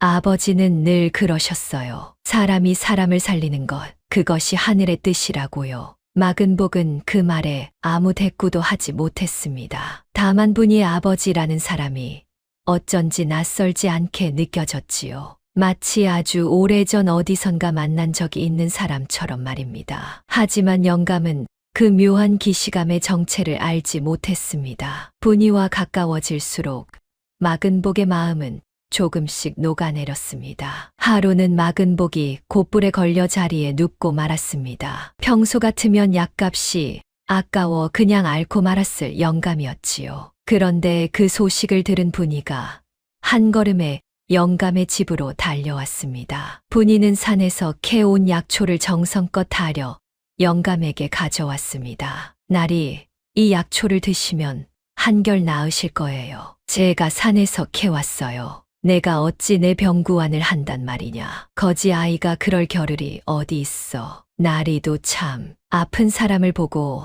어찌 그냥 지나쳐요. 어서 드세요. 분이는 영감의 머리맡에 앉아 정성껏 병구안을 했습니다. 이마에 찬 수건을 얹어주고 약을 떠먹여 주었지요. 마근복은 그 따뜻한 보살핌에 가슴이 뭉클했습니다. 평생 홀로 앓기만 했던 영감에게 누군가 곁에서 병구안을 해준다는 것은 처음 겪는 일이었으니까요. 이 거지 아이가 어찌 나에게 이리 잘한단 말인가. 나는 저를 그토록 박대했거늘. 영감은 자리에 누운 채 정성껏 약을 다리는 분이의 모습을 가만히 바라보았습니다. 그러자 가슴 깊은 곳에서 알 수 없는 그리움 같은 것이 차올랐지요. 마치 오래전 잃어버린 무언가를 이 거지 아이에게서 되찾은 듯한 그런 기분이었습니다. 며칠 만에 영감의 병이 씻은 듯이 나았습니다. 마근복은 자리를 털고 일어나며 처음으로 분이에게 고맙다는 말을 건넸지요. 고맙구나, 분이야. 내 덕분에 이 늙은이가 살았다. 그것은 영감이 분이의 이름을 처음으로 다정하게 불러준 순간이었습니다. 분이는 그 말에 환하게 웃었지요. 나으셨으니 됐어요. 앞으로는 아프시면 꼭 저한테 말씀하세요. 그날 이후로 두 사람은 부쩍 가까워졌습니다. 마근복은 분이를 그저 거지 아이로 보지 않게 되었고 분이 역시 영감을 진심으로 따르게 되었지요. 두 사람 사이에는 마치 핏줄처럼 따스한 정이 싹트기 시작했습니다. 그러던 어느 날 영감은 마침내 큰 결심을 하게 됩니다. 계기는 한 어린아이의 죽음이었습니다. 굶주림에 시달리던 한 가난한 집의 어린아이가 끝내 숨을 거두고 만 것입니다. 온 마을이 슬픔에 잠겼지요. 분이는 그 아이의 주검 앞에서 하염없이 눈물을 흘렸습니다. 제가 더 빨리 곳간을 열게 했어야 했는데 분이는 제 탓이라며 자책했습니다. 마근복은 그 모습을 보며 가슴이 찢어지는 듯 했지요. 그리고 그 순간 영감은 깨달았습니다. 제 곳간에 쌓인 곡식이 지금 이 순간에도 굶어 죽는 사람들을 살릴 수 있다는 것을 말입니다. 그날 밤 마근복은 홀로 곳간 앞에 앉아 밤새도록 고민했습니다. 평생 지켜온 인색함을 버리는 일은 영감에게는 제 살을 도려내는 것만큼이나 어려운 일이었지요. 하지만 분이의 눈물이 굶어 죽은 어린아이의 모습이 영감의 마음을 끝내 움직였습니다. 그래, 곳간을 열자. 곡식이 사람을 살린다면 그것이야말로 곳간을 채운 보람이 아니겠는가. 마근복은 마침내 결심을 굳혔습니다. 평생 처음으로 영감은 곳간을 열어 굶주린 이웃을 돕기로 한 것입니다. 그것은 영감에게 돌이킬 수 없는 그러나 가장 값진 결정이었지요. 이튿날 아침 마근복은 마을 사람들을 제 집 앞으로 불러 모았습니다. 그러고는 모두가 보는 앞에서 굳게 닫혔던 곳간 문을 활짝 열어 젖혔지요. 자, 다들 들으시오. 오늘부터 내 곳간을 열겠소. 굶주린 사람은 누구든 와서 곡식을 가져가시오. 값은 받지 않겠소. 사람들은 제 귀를 의심했습니다. 그 지독한 구두쇠 마근복이 곳간을 거저 연다니요. 영감이 곳간을 연다고? 이게 꿈인가 생시인가? 사람들이 웅성거리는 가운데 마근복은 노복을 시켜 곡식을 나누어 주기 시작했습니다. 굶주린 사람들이 줄을 서서 곡식을 받아갔지요. 사람들의 얼굴에 화색이 돌기 시작했습니다. 영감, 고맙소이다. 이 은혜를 어찌 갚는단 말이오. 영감님 덕분에 우리 식구가 살았소. 정말 고맙소. 사람들이 연신 고마움을 표하자 마근복은 어색한 듯 헛기침을 했습니다. 평생 원망만 듣던 영감이 난생 처음 고맙다는 말을 들으니 어쩐지 쑥스러웠던 것이지요. 하지만 그 쑥스러움 뒤에는 형언할 수 없는 뿌듯함이 차올랐습니다. 멀찍이서 그 광경을 지켜보던 분이가 환하게 웃으며 마근복에게 다가왔습니다. 나리, 잘하셨어요. 정말 잘하셨어요. 분이의 그 한마디에 마근복은 가슴이 뭉클해졌습니다. 평생 곳간만 끌어안고 살아온 영감이 처음으로 사람의 온기를 느낀 순간이었지요. 그래, 내 말이 맞았구나. 진작 이리 할 것을. 마근복의 그 한마디에는 평생의 회한과 새로운 깨달음이 함께 담겨 있었습니다. 그렇게 막은 복의 곳간이 열리면서 곤줄인 송화골에도 따뜻한 봄바람이 불기 시작했지요. 곳간을 연 막은 복은 이왕 베풀 거라면 제대로 하기로 마음먹었습니다. 그런데 곡식을 그냥 나누어 주기만 하니 욕심을 부려 한꺼번에 많이 가져가려는 사람도 생겼지요. 그러자 분이가 영감에게 묘안을 일러 주었습니다. 날이 그냥 나누어 주면 곡식이 금세 동나요. 차라리 죽을 쑤어 나누면 어떨까요? 큰 가마솥을 걸고 죽을 쑤면 적은 곡식으로 더 많은 사람을 먹일 수 있어요. 오호, 그것 참 좋은 생각이로구나. 막은 복은 분이의 말대로 제 집 마당에 큰 가마솥을 내걸었습니다. 그러고는 매일 아침 저녁으로 죽을 쑤어 곤줄인 사람들에게 나누어 주었지요. 김이 모락모락 나는 죽 한 그릇에 사람들의 굳은 얼굴이 환하게 펴졌습니다. 마 영감댁 죽이 제일 따뜻하고 든든하다네. 그 지독하던 구두쇠가 사람이 이렇게 변할 줄이야. 거지 아이 하나가 영감을 아주 새 사람으로 만들었어. 마을 사람들은 막은 복의 집을 드나들며 입을 모아 칭찬했습니다. 죽을 나누는 일은 분이가 도맡았지요. 분이는 한 사람 한 사람에게 정성껏 죽을 퍼주며 따뜻한 말 한마디를 건넸습니다. 천천히 드세요. 더 드릴게요. 막은 복은 그 광경을 곳간 앞 툇마루에 앉아 흐뭇하게 바라보았습니다. 예전 같으면 곡식이 줄어드는 것이 아까워 속이 쓰렸겠지만 이상하게도 지금은 마음이 그저 따뜻하기만 했지요. 꽃가는 비어가는데 영감의 마음은 도리어 그득그득 차오르는 듯 했습니다. 허허, 이것 참 묘한 일이로구나. 곡식이 줄어드는데 어찌 마음은 이리 넉넉해진단 말인가. 영감은 그제야 어렴풋이 깨닫기 시작했습니다. 서당 훈장이 했던 그 말, 분이가 했던 그 말의 뜻을 말입니다. 곳간이 차야 부자가 아니라 사람이 따라야 부자라는 그 말을요. 하지만 이것은 시작에 불과했습니다. 막은 복과 분이 앞에는 아직 넘어야 할 험난한 고비가 기다리고 있었으니까요. 막은 복이 곳간을 열어 죽을 나눈다는 소문은 곧 온 송화골에 쫙 퍼졌습니다. 그러자 곤줄이던 사람들이 너도 나도 막은 복의 집으로 모여들었지요. 막은 복의 집 앞은 죽을 얻으러 온 사람들로 매일같이 북적였습니다. 그런데 이 소문은 이웃 부자 차득보의 귀에도 들어갔습니다. 차득보는 그 소식을 듣고 펄쩍 뛰었지요. 뭐라, 막은 복이 곳간을 열어 죽을 나눈다고 이런 낭패가 있나. 차득보는 흉년이 들면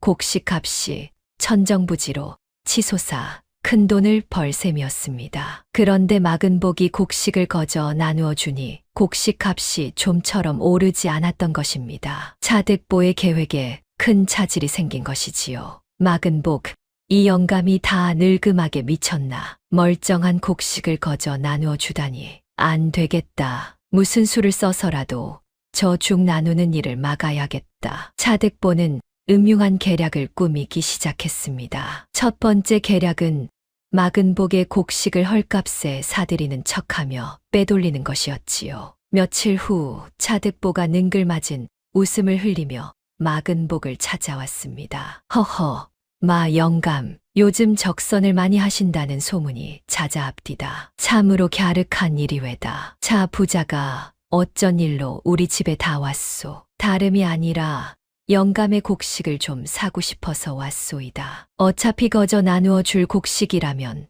차라리 나에게 파시는 게 어떻소. 후한 값을 쳐 드리리다. 차득보의 속셈은 뻔했습니다. 막은 복의 곡식을 사들여 제곳간에 쌓아두고 흉년이 깊어지면 비싸게 되팔 생각이었지요. 막은 복도 그 속셈을 모르지 않았습니다. 하지만 영감은 짐짓 모르는 척하며 차득보를 떠보았지요. 후한 값이라 얼마를 쳐 주겠소. 한 가마니의 단량을 쳐 드리리다. 어떻소? 후한 값이지요. 그러자 곁에서 듣고 있던 분이가 끼어들었습니다. 날이 그 곡식은 마을 사람들을 먹일 곡식이에요. 팔면 안 돼요. 차득보는 거지 아이가 끼어들자 눈살을 찌푸렸습니다. 이 거지 아이는 무엇냐? 어른들 이야기에 함부로 끼어들다니. 이 아이는 내 손님이오. 함부로 대하지 마시오. 마근복이 분위를 두둔하자 차득보는 머쓱해졌습니다. 마근복은 차득보를 똑바로 바라보며 말했지요. 차 부자,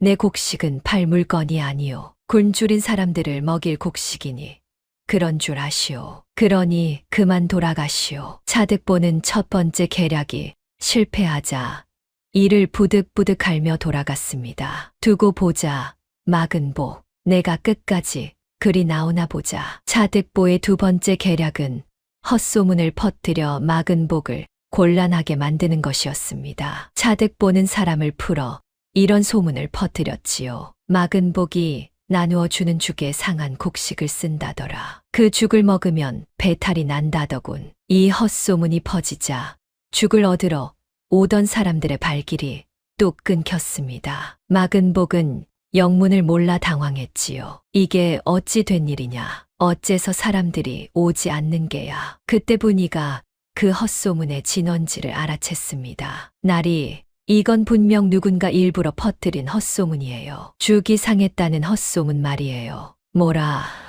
누가 그런 못된 짓을 한단 말이냐. 분이는 잠시 생각하더니 묘안을 냈습니다. 나리, 사람들 앞에서 직접 그 죽을 드세요. 마을 어른들을 모셔다 놓고 나리가 먼저 죽을 드시는 거예요. 그러면 헛소문은 저절로 사라질 거예요. 마근복은 분이의 말대로 했습니다. 마을 어른들을 제 집 마당에 불러 모은 뒤 모두가 보는 앞에서 죽을 큰 그릇으로 한 그릇 뚝딱 비웠지요. 보시오. 이 죽이 어디가 상했단 말이오. 내가 이리 멀쩡하게 먹지 않소. 헛소문에 속지 마시오. 그제야 사람들은 헛소문이 거짓임을 알고 안심했습니다. 끊겼던 발길이 다시 이어졌고 마근복의 죽 나눔은 계속될 수 있었지요. 차득보의 두 번째 계략도 보기 좋게 실패한 것입니다. 차득보는 분을 사귀지 못했습니다. 그래서 세 번째 계략을 꾸몄지요. 이번에는 관아의 아전을 동원하는 것이었습니다. 차득보는 매수한 아전을 시켜 마근복에게 트집을 잡게 했습니다. 아전이 마근복을 찾아와 거드름을 피웠지요. 마 영감, 사사로이 곡식을 나누어 백성을 모으는 것은 관아의 허락이 필요한 일이오. 허락도 없이 이리 사람을 모으다니 이는 법도에 어긋나는 일이외다. 당장 죽 나눔을 멈추시오. 마근복은 어이가 없었습니다. 굶주린 사람을 먹이는 것이 어찌 법도에 어긋난단 말입니까? 하지만 관아의 아전이 트집을 잡으니 영감으로서도 난감했지요. 그때 또다시 분이가 나섰습니다. 분이는 아전 앞에 나아가 또랑또랑하게 말했습니다. 나리, 굶주린 백성을 먹이는 것이 어찌 죄가 됩니까? 나라님께서도 흉년에는 백성을 구휼하라 하셨지요. 마 영감님은 나라님의 뜻을 대신 행하고 계신 거예요. 그런데 이걸 막으시면 나리께서 나라님의 뜻을 거스르는 게 되는데 괜찮으시겠어요? 거지 아이의 똑 부러지는 말에 아전은 그만 말문이 막혔습니다. 어린 것의 말이 어찌나 조리가 정연한지 어른인 아전이 도리어 쩔쩔맸지요. 그건 그렇다만 게다가 만약 마 영감님의 적선을 막으셨다는 게 고을 사또께 알려지면 나리께선 어찌 되실까요? 백성을 굶기려 했다는 누명을 쓰실지도 몰라요. 아전은 등에 식은땀이 흘렀습니다. 거지 아이의 말이 구구절절 옳은 데다 사또에게 알려질까 두렵기도 했던 것이지요. 결국 아전은 슬그머니 꼬리를 내리고 돌아갔습니다. 에이, 알았소. 알아서들 하시오. 이렇게 차득보의 세 번째 계략마저 실패로 돌아갔습니다. 분이의 지혜 덕분에 마근복은 번번이 차득보의 음모를 물리칠 수 있었지요. 차득보는 분이라는 거지 아이가 자꾸만 제 일을 그르치자 이번에는 그 아이를 구슬려 보기로 했습니다. 차득보는 분이를 제 집으로 슬쩍 불러들였지요. 얘야, 이리 와 보아라. 내 너에게 좋은 제안을 하나 하마. 차득보는 분이 앞에 엽전 꾸러미와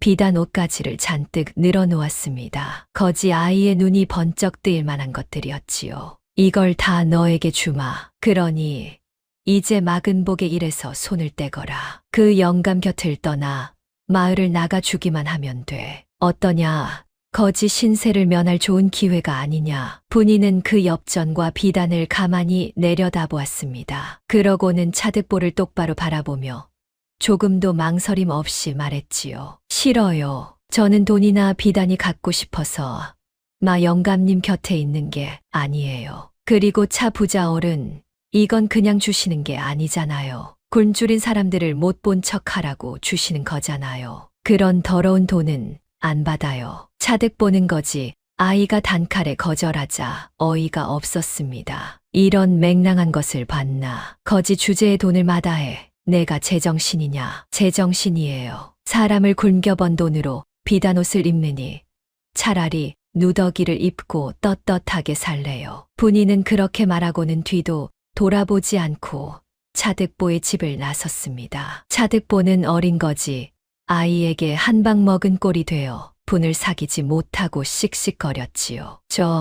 저런 발칙한 것을 봤나. 어디 두고 보자. 차득보의 다음 계략은 곡식 값을 이용한 것이었습니다. 막은 복이 곡식을 거저 나누어 주니 차득보는 시장에 곡식을 몽땅 사들여 아예 곡식의 씨를 말려 버리기로 했지요. 시장에 곡식이 없으면 막은 복의 곡식이 동난 뒤에는 결국 제 곡식만 남을 거라는 속셈이었습니다. 차득보는 사람을 풀어 송화골은 물론 이웃 고을의 곡식까지 닥치는 대로 사들였습니다. 헐값에 곡식을 거두어 제곡간에 산더미처럼 쌓았지요. 그러자 시장에서 곡식이 자취를 감추기 시작했습니다. 이 소식을 들은 분이가 또 한 번 묘안을 냈습니다. 날이 차 부자가 곡식을 죄다 사들이고 있어요. 우리도 가만히 있으면 안 돼요. 마을 사람들에게 곡식 대신 씨앗을 나누어 주는 게 어떨까요? 흉년이 지나면 농사를 지어야 하니까요. 그리고 사람들에게 텃밭에 자랄 빠른 채소도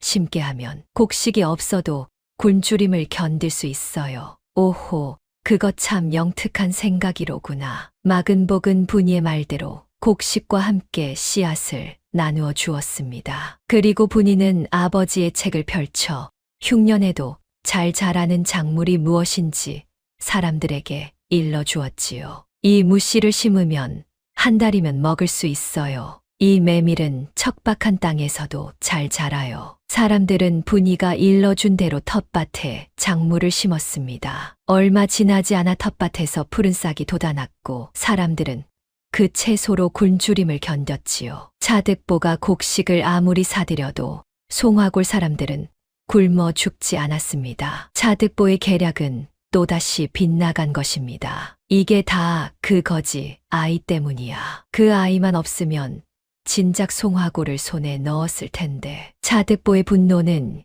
이제 거의 광기에 가까워졌습니다. 그런데 차득보의 계략을 물리치는 사이 막은 복은 한 가지 묘한 사실을 깨달았습니다. 분이라는 이 거지 아이가 어쩌면 이렇게 영민하고 지혜로운가 하는 것이었지요. 분이야, 너는 어찌 그리 영특하냐. 어른도 못할 생각을 척척 해내니 말이다. 제 아버지가 늘 그러셨어요. 머리를 쓰면 못할 일이 없다고요. 그리고 사람을 살리는 일에는 머리를 아끼지 말라고요. 막은 복은 그 말에 또다시 분이의 아버지를 떠올렸습니다. 대체 어떤 사람이기에 이토록 훌륭한 딸을 길러냈을까요? 영감은 분이의 아버지가 점점 더 궁금해졌습니다. 한편 막은 복의 적선이 계속되자 송화골에는 훈훈한 변화가 일기 시작했습니다. 막은 복에게 도움을 받은 사람들이 이번에는 제가 가진 것을 이웃과 나누기 시작한 것입니다. 한 농부는 텃밭에서 거둔 채소를 더 어려운 이웃에게 나누었고 한 안악은 산에서 캔 나무를 홀로 사는 노인에게 가져다 주었지요. 마 영감님도 저리 베푸시는데 우리라고 가만히 있을 수 있나. 받은 은혜를 또 다른 이에게 갚는 것, 그것이 사람 사는 도리지. 송화골에는 그렇게 나눔의 온기가 번져갔습니다. 굶주림 속에서도 사람들은 서로를 보듬으며 그 모진 흉년을 견뎌냈지요. 막은 복은 그 광경을 보며 가슴이 벅차올랐습니다. 제가 연곶간 하나가 온 마을의 인심을 이렇게 바꾸어 놓을 줄은 미처 몰랐던 것입니다. 이것이로구나. 사람이 따라야 부자라는 말이 바로 이것이었어. 막은 복은 그제야 그 말의 뜻을 온전히 깨달았습니다. 곳간을 비우니 도리어 마을이 사람으로 가득 찼고 영감의 곁에도 어느새 따뜻한 사람들이 모여들었지요. 평생 외롭던 영감의 곁이 비로소 사람의 온기로 채워지기 시작한 것입니다. 한편 3번의 계략이 모두 실패하고 거지 아이에게마저 한 방 먹은 차득보는 단단히 약이 올랐습니다. 이런 빌어먹을 막은 복 그 영감 하나 어쩌지 못하다니. 게다가 그 거지 아이는 또 뭐란 말인가. 사사건건 내 일을 망쳐 놓다니. 차득보는 막은 복과 분이를 향한 미움을 키워갔습니다. 그리고 더욱 무서운 흑심을 품기 시작했지요. 바로 관아의 환곡을 빼돌리는 그 음모를 본격적으로 실행에 옮기는 것이었습니다. 좋다.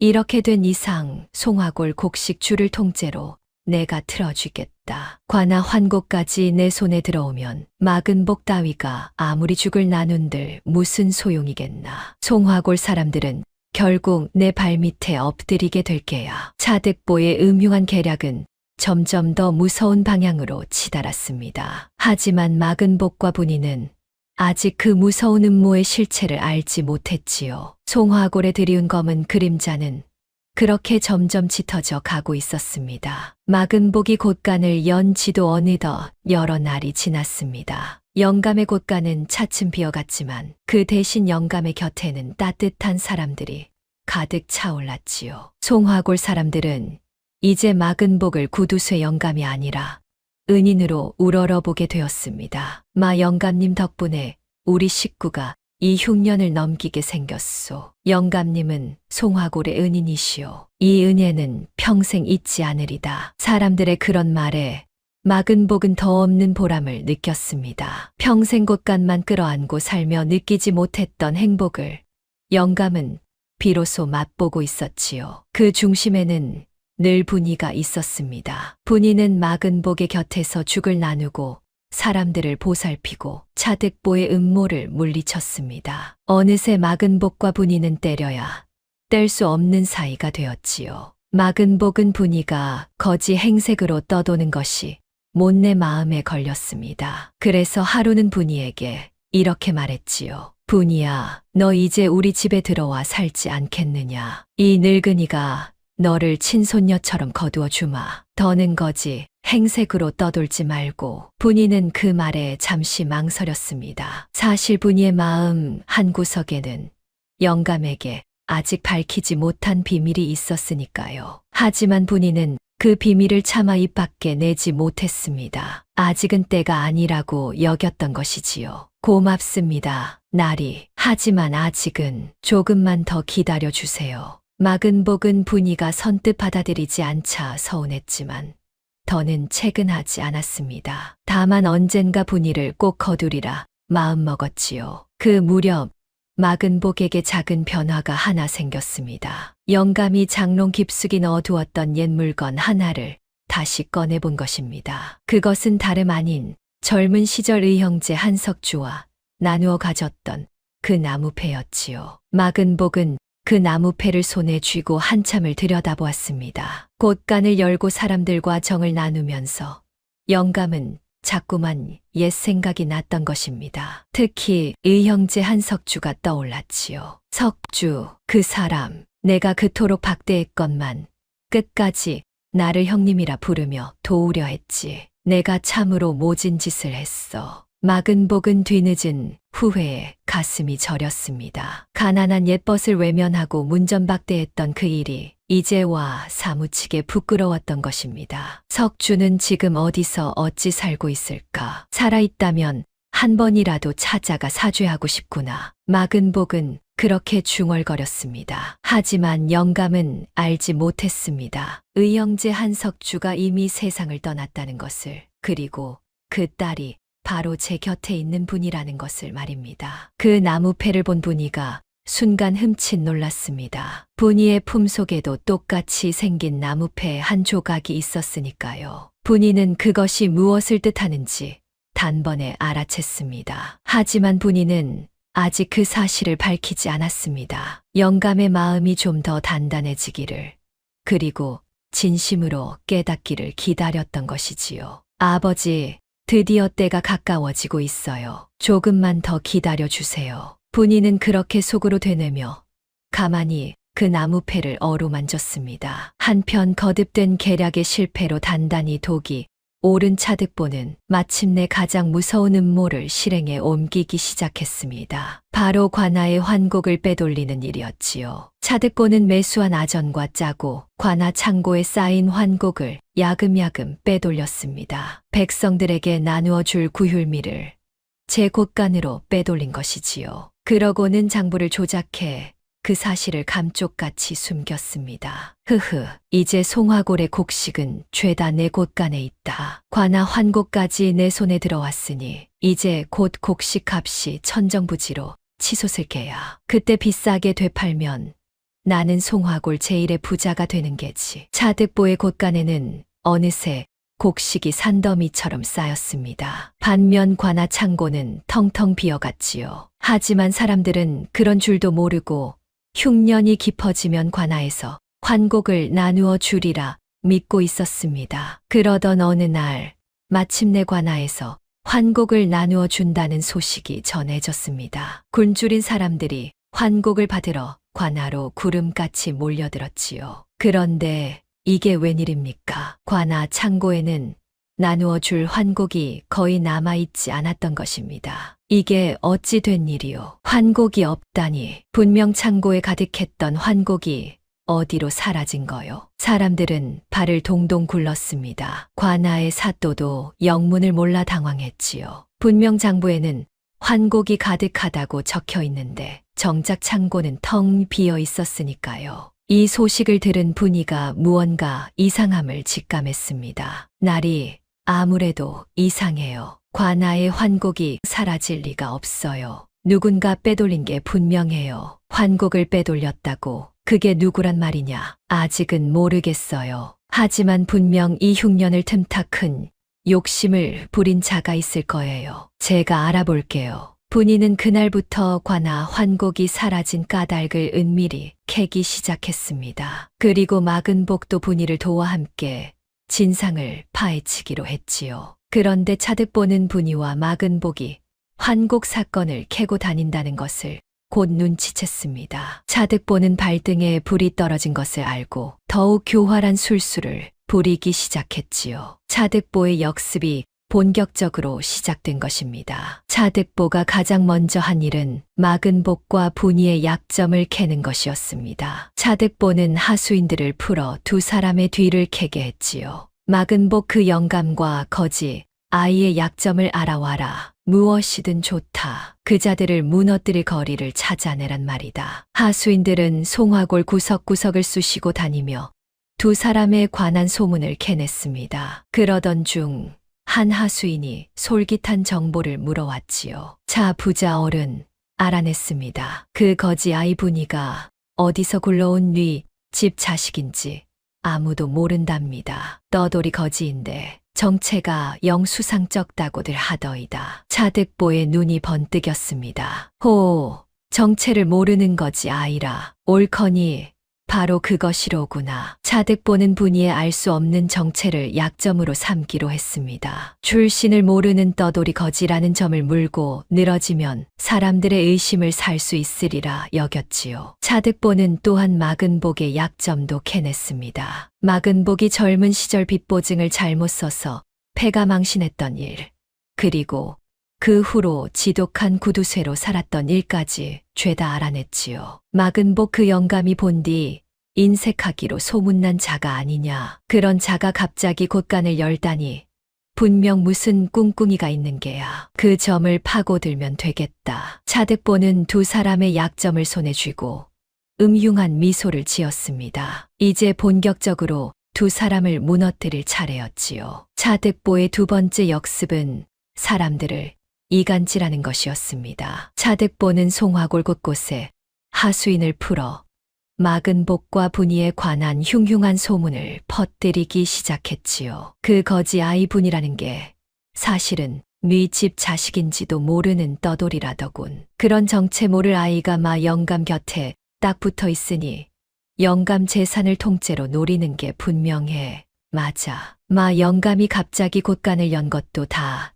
그 거지 아이가 홀려서 그런 거라더군. 영감이 그 아이한테 단단히 홀린 게야. 이런 소문이 퍼지자 마근복을 은인으로 여기던 사람들 사이에서도 동요가 일기 시작했습니다. 몇몇 사람들은 분이를 의심의 눈초리로 바라보았지요. 하긴 저 거지 아이가 어디서 왔는지 아무도 모르긴 하지.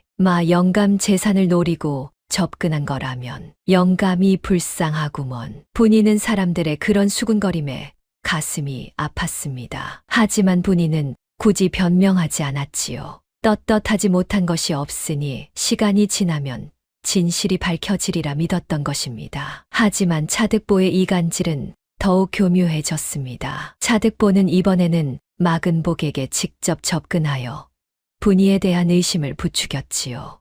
영감, 내 영감을 생각해서 하는 말인데 말이오. 그 거지 아이, 너무 가까이 두지 마시오. 출신도 모르는 떠돌이가 영감 재산을 노리는 거라면 어쩌려고 그러시오. 늙음하게 봉변당하지 않으려면 조심하셔야 하오. 차득보의 그 말에 마근복의 마음도 잠시 흔들렸습니다. 분이를 믿고는 있었지만 정작 분이가 누구이며 어디서 왔는지는 영감도 알지 못했으니까요. 마근복의 가슴 한구석에 작은 의심의 씨앗이 싹 트려 했습니다. 하지만 그때 영감은 분이가 보여준 그 한결같은 마음을 떠올렸습니다. 제 배를 고르면서도 남을 먹이던 모습, 차득보의 엽전과 비단을 단칼에 거절하던 모습을 말입니다. 아니요, 차 부자. 분이는 그런 아이가 아니요. 나는 그 아이를 믿소. 그러니 그런 말은 다시는 하지 마시오. 마근복은 차득보의 이간질을 단호히 물리쳤습니다. 차득보는 두 번째 역습마저 뜻대로 되지 않자 더욱 독이 올랐지요. 마근복 그 영감,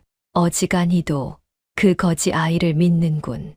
좋다. 그렇다면 마지막 수단을 쓸 수밖에. 차득보의 두 눈에 살기가 번뜩였습니다. 이제 차득보는 가장 무섭고 치명적인 최후의 수단을 준비하기 시작했습니다. 분이와 마근복은 환곡 사건의 진상을 캐는 일을 멈추지 않았습니다. 그러던 중 분이가 결정적인 단서 하나를 잡았지요. 관아의 한 아전이 요즘 부쩍 씀씀이가 헤퍼졌다는 소문을 들은 것입니다. 날이 관아의 그 아전이 요즘 갑자기 돈을 펑펑 쓴다고 해요. 흉년에 다들 굶주리는데 어떻게 그 아전만 그리 풍족할까요? 분명 환곡 사라진 일과 관련이 있을 거예요. 오호, 그렇구나. 그 아전을 캐보면 무언가 나오겠어. 두 사람은 그 아전의 뒤를 은밀히 캤습니다. 그러자 놀라운 사실이 드러났지요. 그 아전이 밤마다 차득보의 집을 드나든다는 것이었습니다. 환곡을 빼돌린 자가 차득보일지도 모른다는 의심이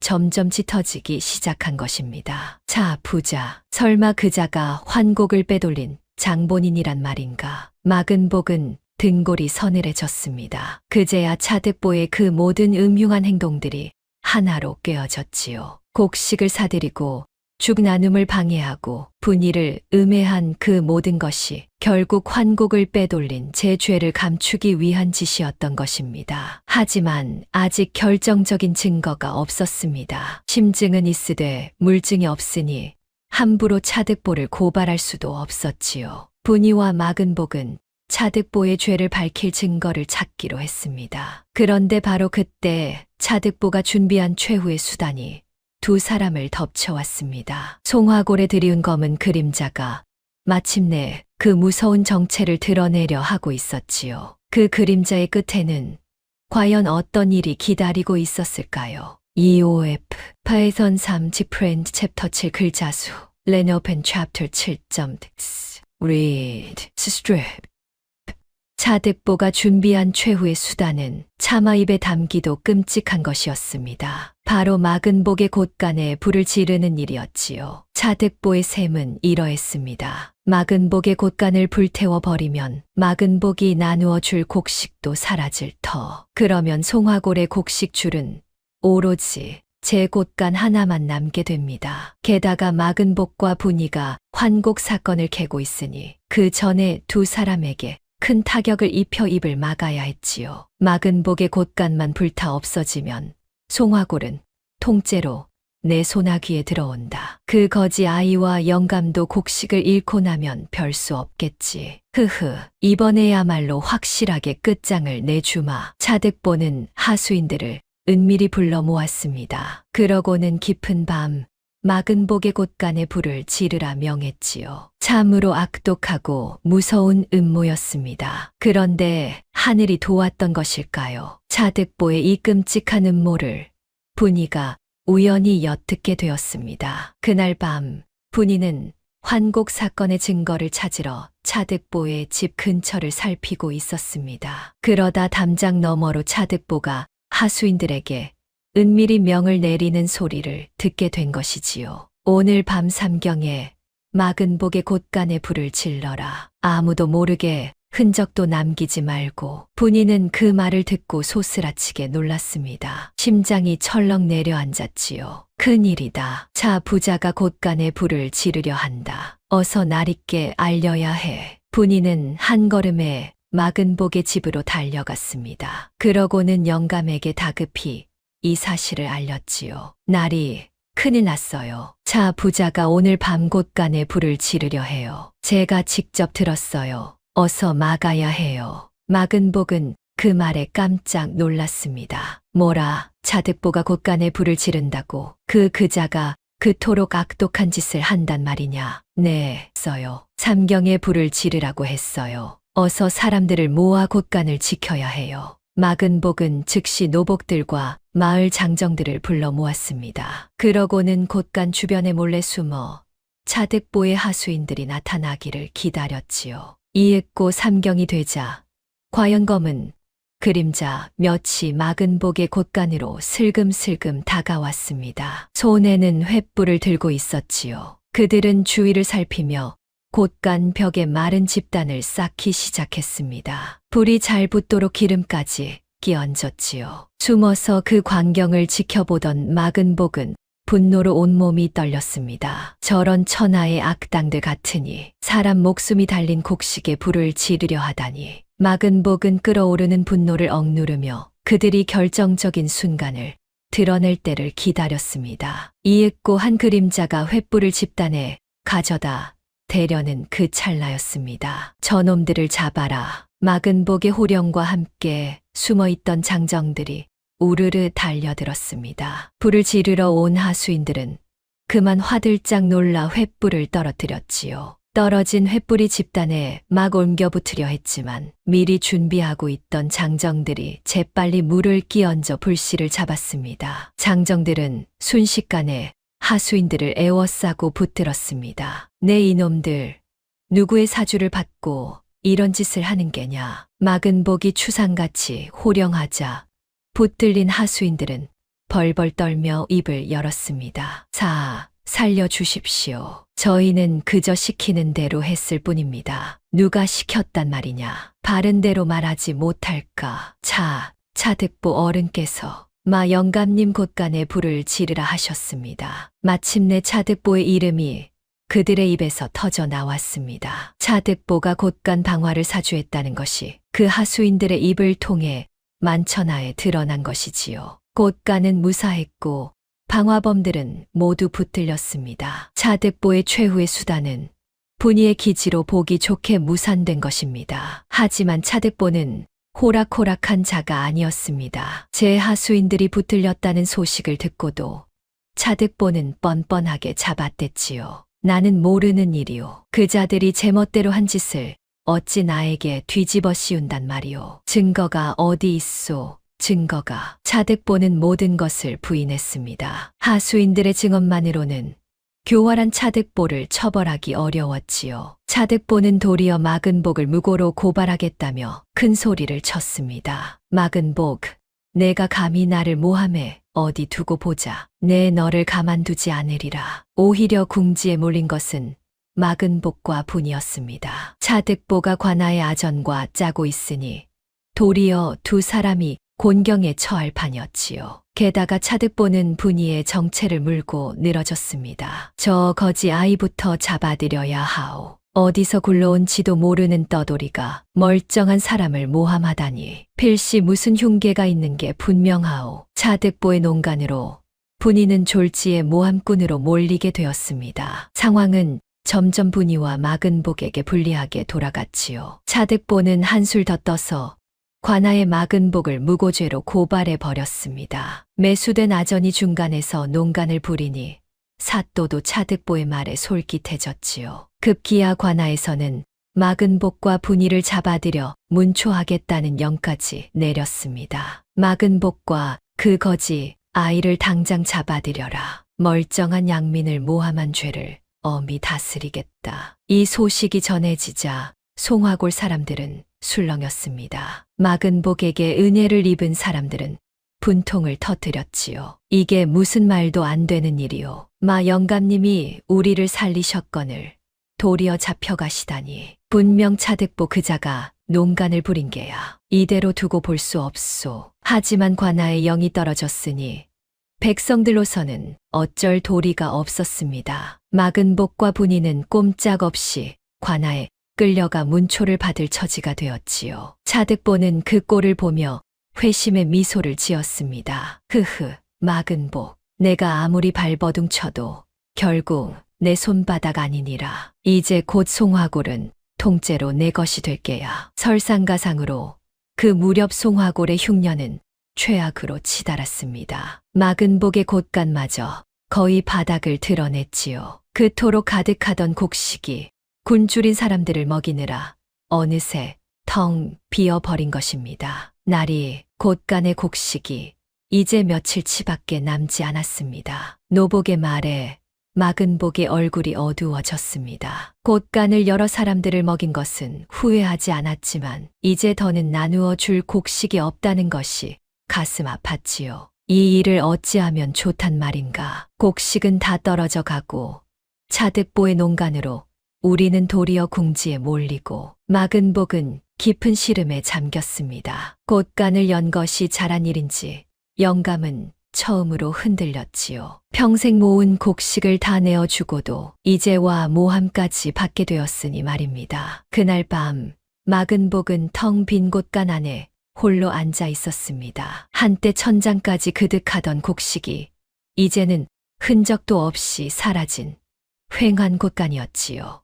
영감은 그 빈 곳간을 둘러보며 만감이 교차했습니다. 평생 이 곳간을 채우려 사람도 정도 다 버렸거늘 이제 곳간마저 비었으니 나에게 남은 것이 무엇인가. 영감의 목소리에는 깊은 회한이 묻어났습니다. 하지만 그 순간 영감은 문득 깨달았지요. 곳간은 비었어도 제 곁에는 이제 사람이 있다는 것을 말입니다. 곳간을 채웠을 때는 그토록 외롭더니 곳간을 비우고 나니 도리어 마음이 따뜻한 사람들로 가득 찼던 것입니다. 그래, 곳간은 비었어도 나는 빈털터리가 아니야. 분위가 있고 마을 사람들이 있지 않은가. 이것이 바로 진짜 부자라는 것이겠지. 마근복은 그렇게 스스로를 다독였습니다. 비록 차득보의 농간으로 궁지에 몰렸지만 영감은 더 이상 예전에 외롭고 인색한 구두쇠가 아니었지요. 분이도 마음이 무거웠습니다. 제가 영감에게 곳간을 열라 권했는데 그 결과가 이렇게 되고 보니 미안한 마음이 들었던 것입니다. 게다가 제 정체 때문에 영감까지 곤경에 처하게 되었으니 분이의 마음은 더욱 무거웠지요. 내가 괜히 나서서 나리를 더 힘들게 만든 건 아닐까. 차라리 내가 떠나는 게 나으려나. 분이는 그날 밤 홀로 선앙당에 앉아 깊은 고민에 잠겼습니다. 별빛 아래에서 아버지가 남긴 책과 나무패를 꺼내 어루만지며 분이는 하염없이 눈물을 흘렸지요. 아버지, 분이는 어떻게 해야 할까요? 나리를 도우려 했는데 도리어 나리를 힘들게만 만들었어요. 분이가 너무 부족한가 봐요. 분이의 눈물이 별빛에 반짝였습니다. 모든 것이 절망스러워 보이는 깊은 밤이었지요. 하지만 분이는 이내 눈물을 닦고 마음을 다잡았습니다. 아버지의 유언을 그리고 제가 송화골에 온 까닭을 떠올린 것입니다. 아니야, 여기서 포기할 수 없어. 아버지가 나에게 마근복 나리를 찾아가라 하신 데는 분명 까닭이 있어. 그리고 이제 그 까닭을 밝힐 때가 된 것 같아. 바로 그때 서당 훈장이 분이를 찾아왔습니다. 분이가 홀로 선앙당에서 시름에 잠겨 있다는 말을 듣고 온 것이지요. 훈장은 분이의 곁에 앉아 그 작은 어깨를 가만히 다독였습니다. 얘야, 너무 상심 마라. 내가 송화골에 와서 한 일을 보아라. 그 지독하던 마 영감을 새 사람으로 만들고 곤줄인 사람들을 살리지 않았느냐. 그것만으로도 너는 큰일을 한 게야. 하지만 훈장님, 제가 도리어 나리를 곤경에 빠뜨렸는걸요. 아니다. 진실은 반드시 밝혀지는 법이다. 차득보 같은 자의 농간이 한때는 통할지 몰라도 결국 하늘이 굽어보고 있느니라. 곳간이 차야 부자가 아니라 사람이 따라야 부자라 하지 않더냐. 마 영감 곁에는 이제 온 마을 사람이 따르고 있다. 그것이 바로 차득보가 끝내 이길 수 없는 까닭이지. 훈장의 그 말에 분이는 다시 용기를 얻었습니다. 눈물을 닦고 자리에서 일어났지요. 고맙습니다, 훈장님. 이제 무엇을 해야 할지 알겠어요. 분이는 마침내 중대한 결심을 했습니다. 이제껏 가슴에 묻어두었던 그 비밀을 마근복에게 밝히기로 한 것입니다. 제가 누구이며 왜 송화골에 왔는지를 말입니다. 그것은 모든 것을 뒤바꿀 놀라운 진실이었습니다. 과연 분이의 비밀이 밝혀지면 송화골에는 어떤 일이 벌어지게 될까요? 그리고 궁지에 몰린 마근복과 분이는 이 위기를 어떻게 헤쳐나가게 될까요? 모든 진실이 밝혀질 순간이 마침내 코앞으로 다가오고 있었습니다. 이튿날 아침 분이는 마근복을 찾아갔습니다. 마근복은 관아에 끌려갈 처지였지만 영감의 얼굴에는 묘한 평온함이 깃들어 있었지요. 분이는 영감 앞에 앉아 떨리는 목소리로 입을 열었습니다. 나리, 이제 나리께 드릴 말씀이 있어요. 그동안 차마 하지 못했던 이야기예요. 무슨 이야기냐? 어디 말해 보아라. 분이는 품속에서 낡은 책 한 권과 작은 나무패 한 조각을 꺼냈습니다. 책은 영감도 이미 본 적이 있는 분이 아버지의 그 기록책이었지요. 그런데 분이가 내민 나무패를 본 순간 마근복의 얼굴이 새파랗게 질렸습니다. 이 나무패는 마근복은 황급히 제품에서도 나무패 한 조각을 꺼냈습니다. 그것은 젊은 시절 의형제 한석주와 나누어 가졌던 바로 그 패였지요. 영감은 떨리는 손으로 두 개의 나무패를 맞추어 보았습니다. 딱 두 조각은 한치의 어긋남도 없이 꼭 들어맞았습니다. 본디 하나였던 패가 다시 하나로 합쳐진 것입니다. 마근복은 그 자리에 얼어붙었습니다. 도저히 믿을 수 없다는 표정으로 영감은 분이를 바라보았지요. 어찌하여 내가 이 패를 가지고 있단 말이냐. 이 패는 내 의형제 한석주의 것이거늘. 분이의 두 눈에서 굵은 눈물이 흘러내렸습니다. 한석주는 제 아버지예요. 나리, 저는 한석주의 딸 분이에요.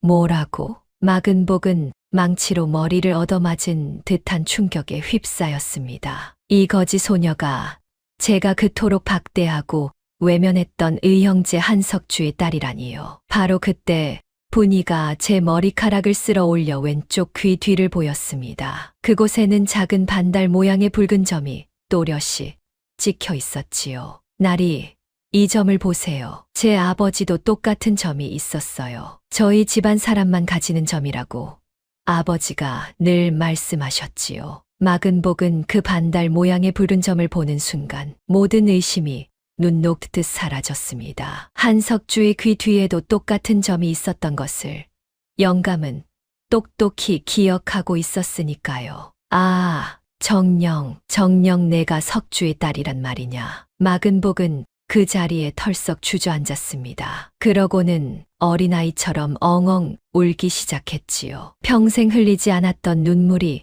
봇물 터지듯 쏟아져 나왔습니다. 영감의 머릿속에는 젊은 날 의형제와 함께했던 시절이 주마등처럼 스쳐 지나갔습니다. 둘이 나무패를 쪼개어 나누며 평생 한마음으로 살자 다짐하던 그날, 한석주가 가진 것을 털어 자신을 도우려 했건만 매몰차게 뿌리쳤던 그날, 그리고 다시는 찾아오지 말라며 옛벗을 내쳤던 그 모진 날들이 말입니다. 석주야, 석주야, 이 못난 형을 용서해다오. 내가 너를 그토록 외면했거늘 내 딸이 나를 찾아와 나를 살렸구나. 이 은혜를, 이 죄를 어찌 갚는단 말이냐. 마근복은 분이의 손을 부여잡고 통곡했습니다. 젊은 날 가난한 의형제를 매몰차게 내쳤던 그 일이 이제와 사무치는 회한으로 영감의 가슴을 찢어 놓았지요. 그러고 보니 내 그 맑은 눈빛, 처음 보았을 때부터 어딘가 낯이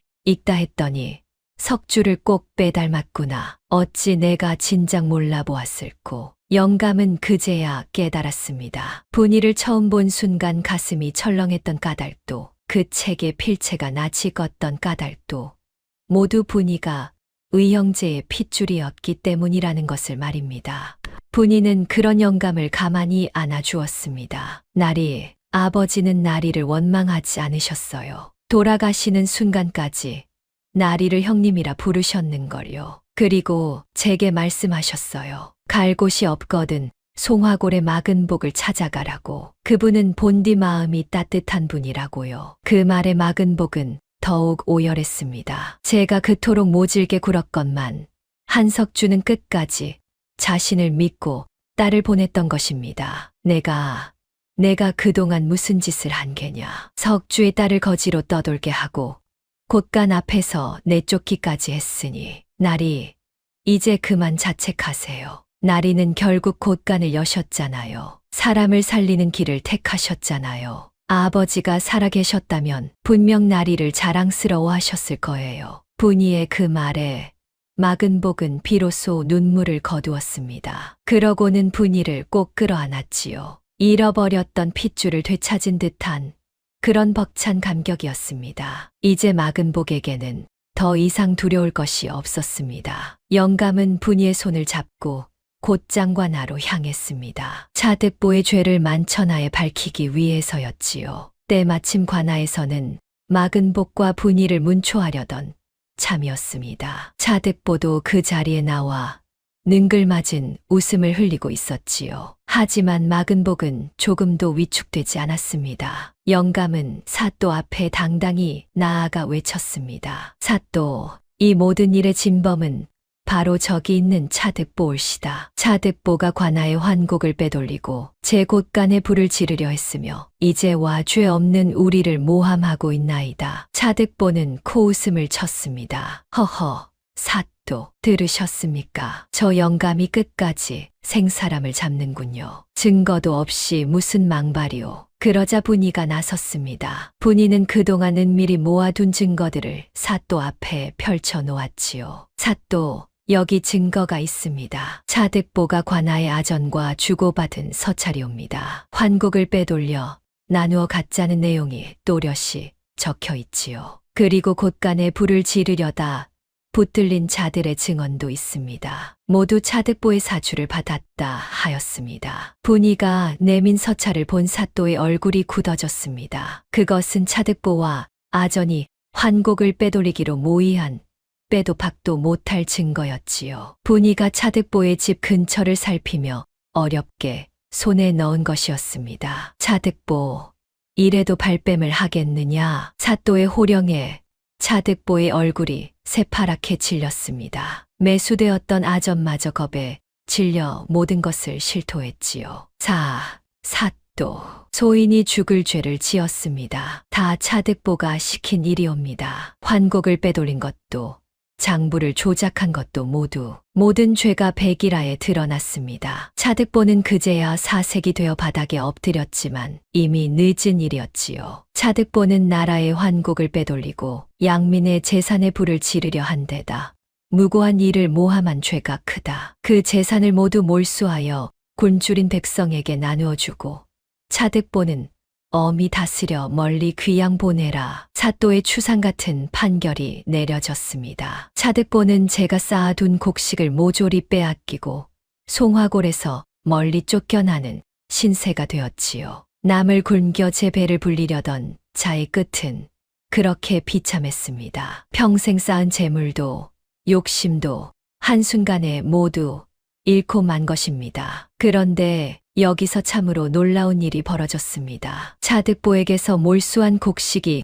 굶주린 백성들에게 나누어진 것은 물론이거니와 마근복에게도 뜻밖의 복이 찾아온 것입니다. 사또는 마근복의 의로운 행실을 높이 치하했습니다. 마근복은 제곳간을 여러 굶주린 백성을 살린 의인이로다. 그 갸륵한 뜻을 기려 나라에서 곡식과 상을 내리노라. 이리하여 마근복은 텅 비었던 곳간을 다시 곡식으로 채울 수 있게 되었습니다. 곳간을 여러 사람을 살린 그 일이 돌고 돌아 결국 영감 자신을 살린 것이지요. 만약 마근복이 끝까지 곳간을 열지 않고 곡식을 끌어안고만 있었다면 차득보의 방화로 곳간을 다 잃었을지도 모를 일이었습니다. 곳간을 비웠기에 오히려 화를 면하고 복을 받은 것이지요. 무엇보다 큰 복은 따로 있었습니다. 송화골 사람들이 너도 나도 마근복을 찾아와 받은 은혜를 갚으려 한 것입니다. 마 영감님 흉년에 저희를 살려주셔서 정말 고맙습니다. 이건 약소하지만 저희 마음입니다. 사람들은 십시일반으로 곡식이며 채소며 정성을 모아 마근복에게 가져왔습니다. 어떤 이는 손수 지은 집신을, 어떤 이는 정성껏 기운 옷가지를 가져왔지요. 마근복의 집 마당은 은혜를 갚으러 온 사람들로 가득 찼습니다. 그 중에는 흉년이 한창일 때 마근복이 쌀 한 뙑박을 건넸던 그 안악도 있었습니다. 안악은 품에 통통하게 살이 오른 아기를 안고 와 마근복 앞에 곡식 한 자루를 내려놓았지요. 영감님, 그때 주신 쌀 한 뙑박으로 이 아이가 살았습니다. 그 은혜를 어찌 잊겠습니까? 이건 저희 식구가 정성껏 모은 것입니다. 부디 받아 주십시오. 마근복은 그 안악과 토실토실한 아기를 보며 가슴이 벅차올랐습니다. 평생 처음으로 거저 내어준 그 쌀 한 뙑박이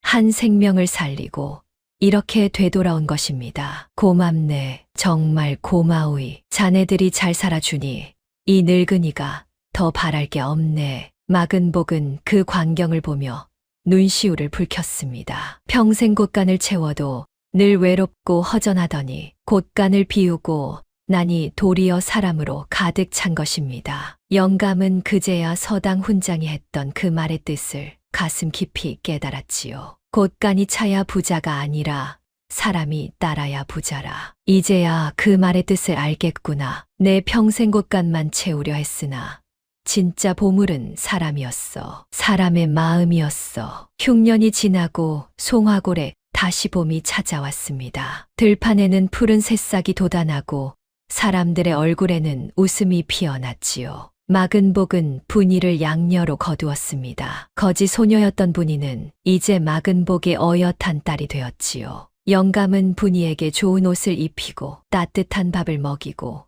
서당에 보내 그를 배우게 했습니다. 의형제의 딸을 친딸처럼 애지중지 보살핀 것입니다. 하루는 분이가 마근복에게 다가와 환하게 웃으며 말했습니다. 아버지. 마근복은 그 한마디에 가슴이 뭉클해졌습니다. 분이가 처음으로 자신을 아버지라 불러준 것입니다. 평생 자식 없이 외롭게 살던 영감에게 그 한마디는 세상 그 무엇과도 바꿀 수 없는 선물이었지요. 오냐, 내 딸 분이야. 그래, 이 아비가 여기 있다. 마근복의 두 눈에 또다시 눈물이 그렁그렁 맺혔습니다. 하지만 이번에는 회한의 눈물이 아니라 행복의 눈물이었지요. 마근복과 분이는 그 후로도 곳간을 늘 열어두었습니다. 어려운 이웃이 있으면 언제든 곡식을 나누었고 굶주리는 사람이 없도록 보살폈지요. 송화골은 인심 좋고 정 많은 고을로 이름을 떨치게 되었습니다. 그리고 사람들은 두고두고